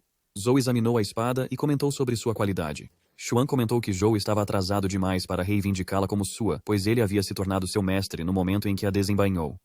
Xuan observou que Zhou estava com sorte, mas parecia preocupado. Ele também sugeriu que Xuan poderia encontrar as outras espadas na área. Shang respondeu que mesmo que Xuan as encontrasse, temia que elas fossem inquebráveis para ele. Ele mencionou que os donos das 4 espadas não tiveram bons fins, incluindo o mestre da espada da flor de ameixa e o ex-chefe da família An, que teve uma morte prematura acidental. Zhou percebeu que o antigo chefe da família An devia ser o pai de Tian. Shang pegou a espada de Zhou e fez um corte em sua própria mão, alertando-os para não lutarem. Ele explicou que se sangue fosse derramado durante o conflito deles, isso levaria a um desastre. Zhou havia se tornado seu mestre, mas era melhor não usar a espada. Tene chegou à árvore dourada e Xuan ficou surpreso ao vê-la, observando que a Fênix aguardava ali. Ele então avistou um casulo e se perguntou por que estava ali. Zhou achou que era outro casulo, semelhante ao que já estava no Poço do Dragão e no Ninho de Formigas, e estava curioso sobre seu propósito. A Fênix apareceu e o pequeno pássaro com Zhou se aproximou dela. Shang sugeriu que eles avançassem. Quando partiram, a Fênix usou suas chamas para criar uma pequena pedra. Quando Sheng, Xuan e Zhou chegaram ao carro, Sheng mencionou que levaria algum tempo para dirigir à noite, mas eles deveriam conseguir chegar ao teste do dom divino. Xuan comentou que era uma pena que eles não pudessem subjugar o bebê da besta divina, apesar de quão incrível ela fosse, mas conseguiram recuperá-la. Zhou respondeu que não saíram de mãos vazias. Eles viram que o pássaro havia retornado a Zhou, fazendo um som e entregando um pedaço da casca do ovo. A cena então mudou para o castelo da família Cape, onde um homem repreendeu Zan e Liz por serem uma vergonha para a família. Ele os criticou por serem humilhados por uma criança que nunca tinha sido ouvida antes. Zan argumentou que Zhou havia prejudicado a família Cape, e eles não podiam deixar tal insolência sem punição. O homem afirmou que suas 6 famílias heróicas deveriam buscar vingança contra a família An por qualquer rancor antigo, mas com o teste do dom divino se aproximando e tantos olhos observando, ele não podia agir contra Zhou. Zan o tranquilizou para não se preocupar, pois já tinha um plano. No entanto, ele precisava de alguma ajuda do homem. Liz mencionou que Zhou possuía um leque estranho capaz de quebrar instantaneamente seu físico de imperador sagrado com seu ar extremamente frio. Ela alertou que se eles não elaborassem uma contramedida, estariam em desvantagem. O homem reconheceu que havia ouvido falar de tal leque há muito tempo, e então entregou algo a eles. Zan perguntou se era a proteção da deusa do vento, e o homem confirmou. Zan ficou impressionado por estarem dispostos a emprestar o tesouro de seu clã a eles. O homem admitiu que não tinha certeza sobre o leque, mas acreditava que vento seria vento. Com a proteção da deusa do vento, nenhum ataque baseado em vento poderia afetar Zan, então ele os incentivou a seguir em frente e não decepcioná-lo. Enquanto isso, Zhou estava viajando com Sheng, examinando a casca. Sheng aconselhou-o a não pensar demais nisso, observando que as lendas dizem que bestas divinas retribuem a gentileza e buscam vingança, então isso era uma oportunidade para Zhou. Eles já haviam chegado à cidade sagrada. Enquanto se aproximavam, os estudantes se reuniram na frente deles, reconhecendo Sheng e especulando sobre a pessoa que a família An havia escolhido para o teste. Sheng explicou que era onde os participantes ficariam e que ele já havia feito os preparativos. Zhou iria para a terra do teste na manhã seguinte. Zhou observou que parecia haver hostilidade em relação à família An. Xuan perguntou se Zhou não estava ciente disso. Ele então relatou que ninguém havia recebido um dom divino da última vez por causa de Tian. Enquanto Xuan contava a história, um homem perguntou por que Tian estava bloqueando o caminho. Tian respondeu que queria trazer mudanças para a cerimônia monótona de herança que dependia de criaturas de outro mundo. Zhou perguntou a Xuan o que aconteceu depois. Xuan respondeu que Tian incapacitou todos os participantes daquela geração e não fez nada até o final do teste. O dom divino até alterou suas regras devido a isso, agora teleportando todos para locais aleatórios no teste para evitar a interferência de Tian da vez anterior. Zhou se lembrou de uma garota daquele período. Um homem então perguntou a uma senhora como a família An poderia fazer tais coisas. A senhora respondeu calmamente, explicando que durante o teste do dom divino, os participantes estavam por conta própria, assim que entravam, e que foi apenas um pequeno acidente dentro do território do dom divino. Ela comparou com como, após a morte de seu marido, havia algumas pragas que tentaram inutilmente devorar a família An. Ela revelou que foi ela quem derrotou todos eles. Uma pequena garota disse à senhora que admirava sua força e aspirava a ser como ela no futuro. A garota prometeu derrotar a senhora um dia e se tornar ainda mais forte. A cena mudou para a garota, agora mais jovem, sentada no terraço de um prédio quando Zan chegou, declarando que finalmente a havia encontrado. A garota respondeu que não participaria de seu plano.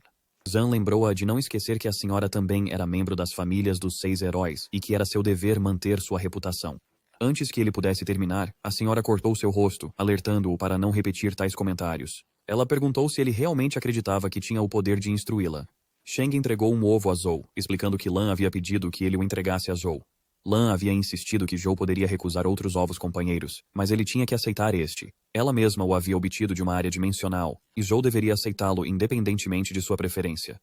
Se ele não aceitasse, ela garantiria que ele jantasse com ela e Jing todos os dias após seu retorno. Sheng aguardaria até o fim do julgamento e desejou boa sorte a Zhou. Zhou examinou a descrição do ovo e notou que era um animal de companhia do tipo defesa com físico misto. Seu estado de companheiro era a armadura, e parecia que Lan o havia preparado para ele há muito tempo. Após seu banho, Xuan chegou e perguntou se Zhou havia decidido em qual templo cultivar após entrar na Terra Sagrada. Xuan lembrou que a técnica de disparo do sol da família An estava associada ao Templo do Sol, e a forma completa da técnica era alcançada passando pela extinção do Sol e obtendo o corpo do Deus Sol. Xuan admitiu que não era bom em distinguir técnicas de vitalidade, mas não achava que a vitalidade de Zhou se assemelhasse à técnica de disparo do Sol. Zhou respondeu que não havia cultivado a técnica de disparo do Sol, então não importava para onde fosse. Ele também achava que Xuan não parecia ter cultivado a técnica da Virgem. Xuan deu um tapinha firme em Zhou e disse que sabia o que Zhou estava pensando. Xuan planejou ir ao templo inato primeiro. Como foram teletransportados aleatoriamente, ele sugeriu que se encontrassem no Templo Inato e depois procurassem provações que pudessem interessar a Zhou. Zhou fez um sinal de positivo com o polegar em concordância. Xuan avisou que as famílias dos 6 heróis eram hostis a Zhou, o representante da família An, e que Zan, que tinha um rancor contra Zhou, também estava na aprovação. Ele aconselhou Zhou a ser cauteloso antes de se encontrarem. Zhou indicou que não estava interessado em causar problemas e preferiria evitar encontrá-los, se possível. Lan até arranjou para Xion dar a Zhou uma besta de armadura de essência metálica com defesa máxima. Quando Xuan ouviu isso, comentou sobre a generosidade da família An, mas também expressou alguma preocupação. Ele então sacou uma espada para mostrar a Zhou. Xuan explicou que era o Thunder for General, o pet companheiro de tipo ofensivo mais forte dentro da classe lendária, com poder de ataque incomparável. Também era um mutante com uma habilidade especial de 1 em 1 milhão, Thunder God Attractor. Zhou comentou que Xuan era bastante afortunado. Zhou então se levantou, dizendo que conseguiria que Xiao ajudasse Xuan. Xuan perguntou o que ele queria dizer com isso. No dia seguinte, todos foram chamados ao centro, onde a passagem estava prestes a abrir. Enquanto todos entravam no círculo mágico, Xuan e Zhou concordaram em se encontrar no Templo Inato. Eles foram logo teletransportados para diferentes locais. Zhou olhou ao redor e notou a vasta extensão da Terra de Provação. Ele decidiu seguir o mapa que Xiong lhe deu para encontrar Xuan primeiro. Zan apareceu atrás dele, admirando a coragem de Zhou em participar da provação do dom divino, apesar de ter se tornado inimigo da família Cape. Zhou perguntou se Zan estava preparado para isso. Zan, cercado por inúmeros pássaros, explicou que havia pedido ao patriarca da família Cape, que também era um ancião da Terra Santa, para alterar alguns de seus pontos de aterrissagem. Ele avisou a Zhou que ele não escaparia, mesmo que tivesse asas. Zhou sacou sua espada, instando Zan a pular as formalidades e ir direto ao ponto, pois estava com pressa. Os outros enfurecidos avançaram para atacar Zhou. O pequeno filhote de Fênix interveio, derrotando-os com seus ataques. Shu observou que todos os pássaros pareciam se submeter à Fênix enfurecida. Um homem se perguntou o que fazer agora, já que os companheiros haviam ido embora por conta própria. Zan, furioso, ordenou a morte de Zhou. Zhou colocou o filhote de Fênix de lado, instruindo-o a deixar o resto para ele. Ele então tirou o leque de folhas e criou um tornado massivo. Zan usou o dispositivo que lhe foi dado para neutralizar o vento, contemplando como Zhou se sairia sem o poder do leque. Enquanto se preparavam para atacar Zhou novamente, ele manejou sua espada habilmente, matando vários oponentes. Zan ficou chocado, questionando como Zhou ainda poderia possuir tanta força após usar uma habilidade de vitalidade aérea. Os homens de Zan atacaram com fogo, criando uma explosão, mas Zhou desviou de todas as chamas e continuou a matar mais alguns. Zan exigiu que parassem Zhou. Um homem convocou um escudo tetragonal para bloquear o avanço de Zhou, mas Zhou o quebrou facilmente com sua espada. Nesse momento, Zan desencadeou um ataque poderoso, declarando que era a hora de Zhou morrer. O ataque, envolto em energia negra, atingiu Zhou. Zan sentiu que Zhou estava acabado, acreditando que era o fim, mas Zhou já havia desviado do ataque e perguntou a Zan a que fim ele estava se referindo. Zan recuou, surpreso ao ver que Zhou ainda estava ileso. Zan exclamou em descrença, questionando como alguém poderia suportar o julgamento da luz sagrada com seu corpo. Zhou havia usado a providência de vida do imperador antigo e estalou os dedos em uma demonstração ameaçadora que fez Zan temê-lo como um monstro. Depois de matar Zan, Zhou pegou o dispositivo que estava bloqueando os ataques de vento. Como Zan havia vindo a Zhou voluntariamente, Zhou se sentiu justificado em reivindicá-lo. Ele então serviu seus meridianos de vitalidade e resolveu evitar mais problemas. Quando Zhou se virou, ele sentiu alguém se aproximando por trás. Ele se dirigiu ao indivíduo escondido, observando que, já que não atacaram, ele presumiria que não eram seu inimigo.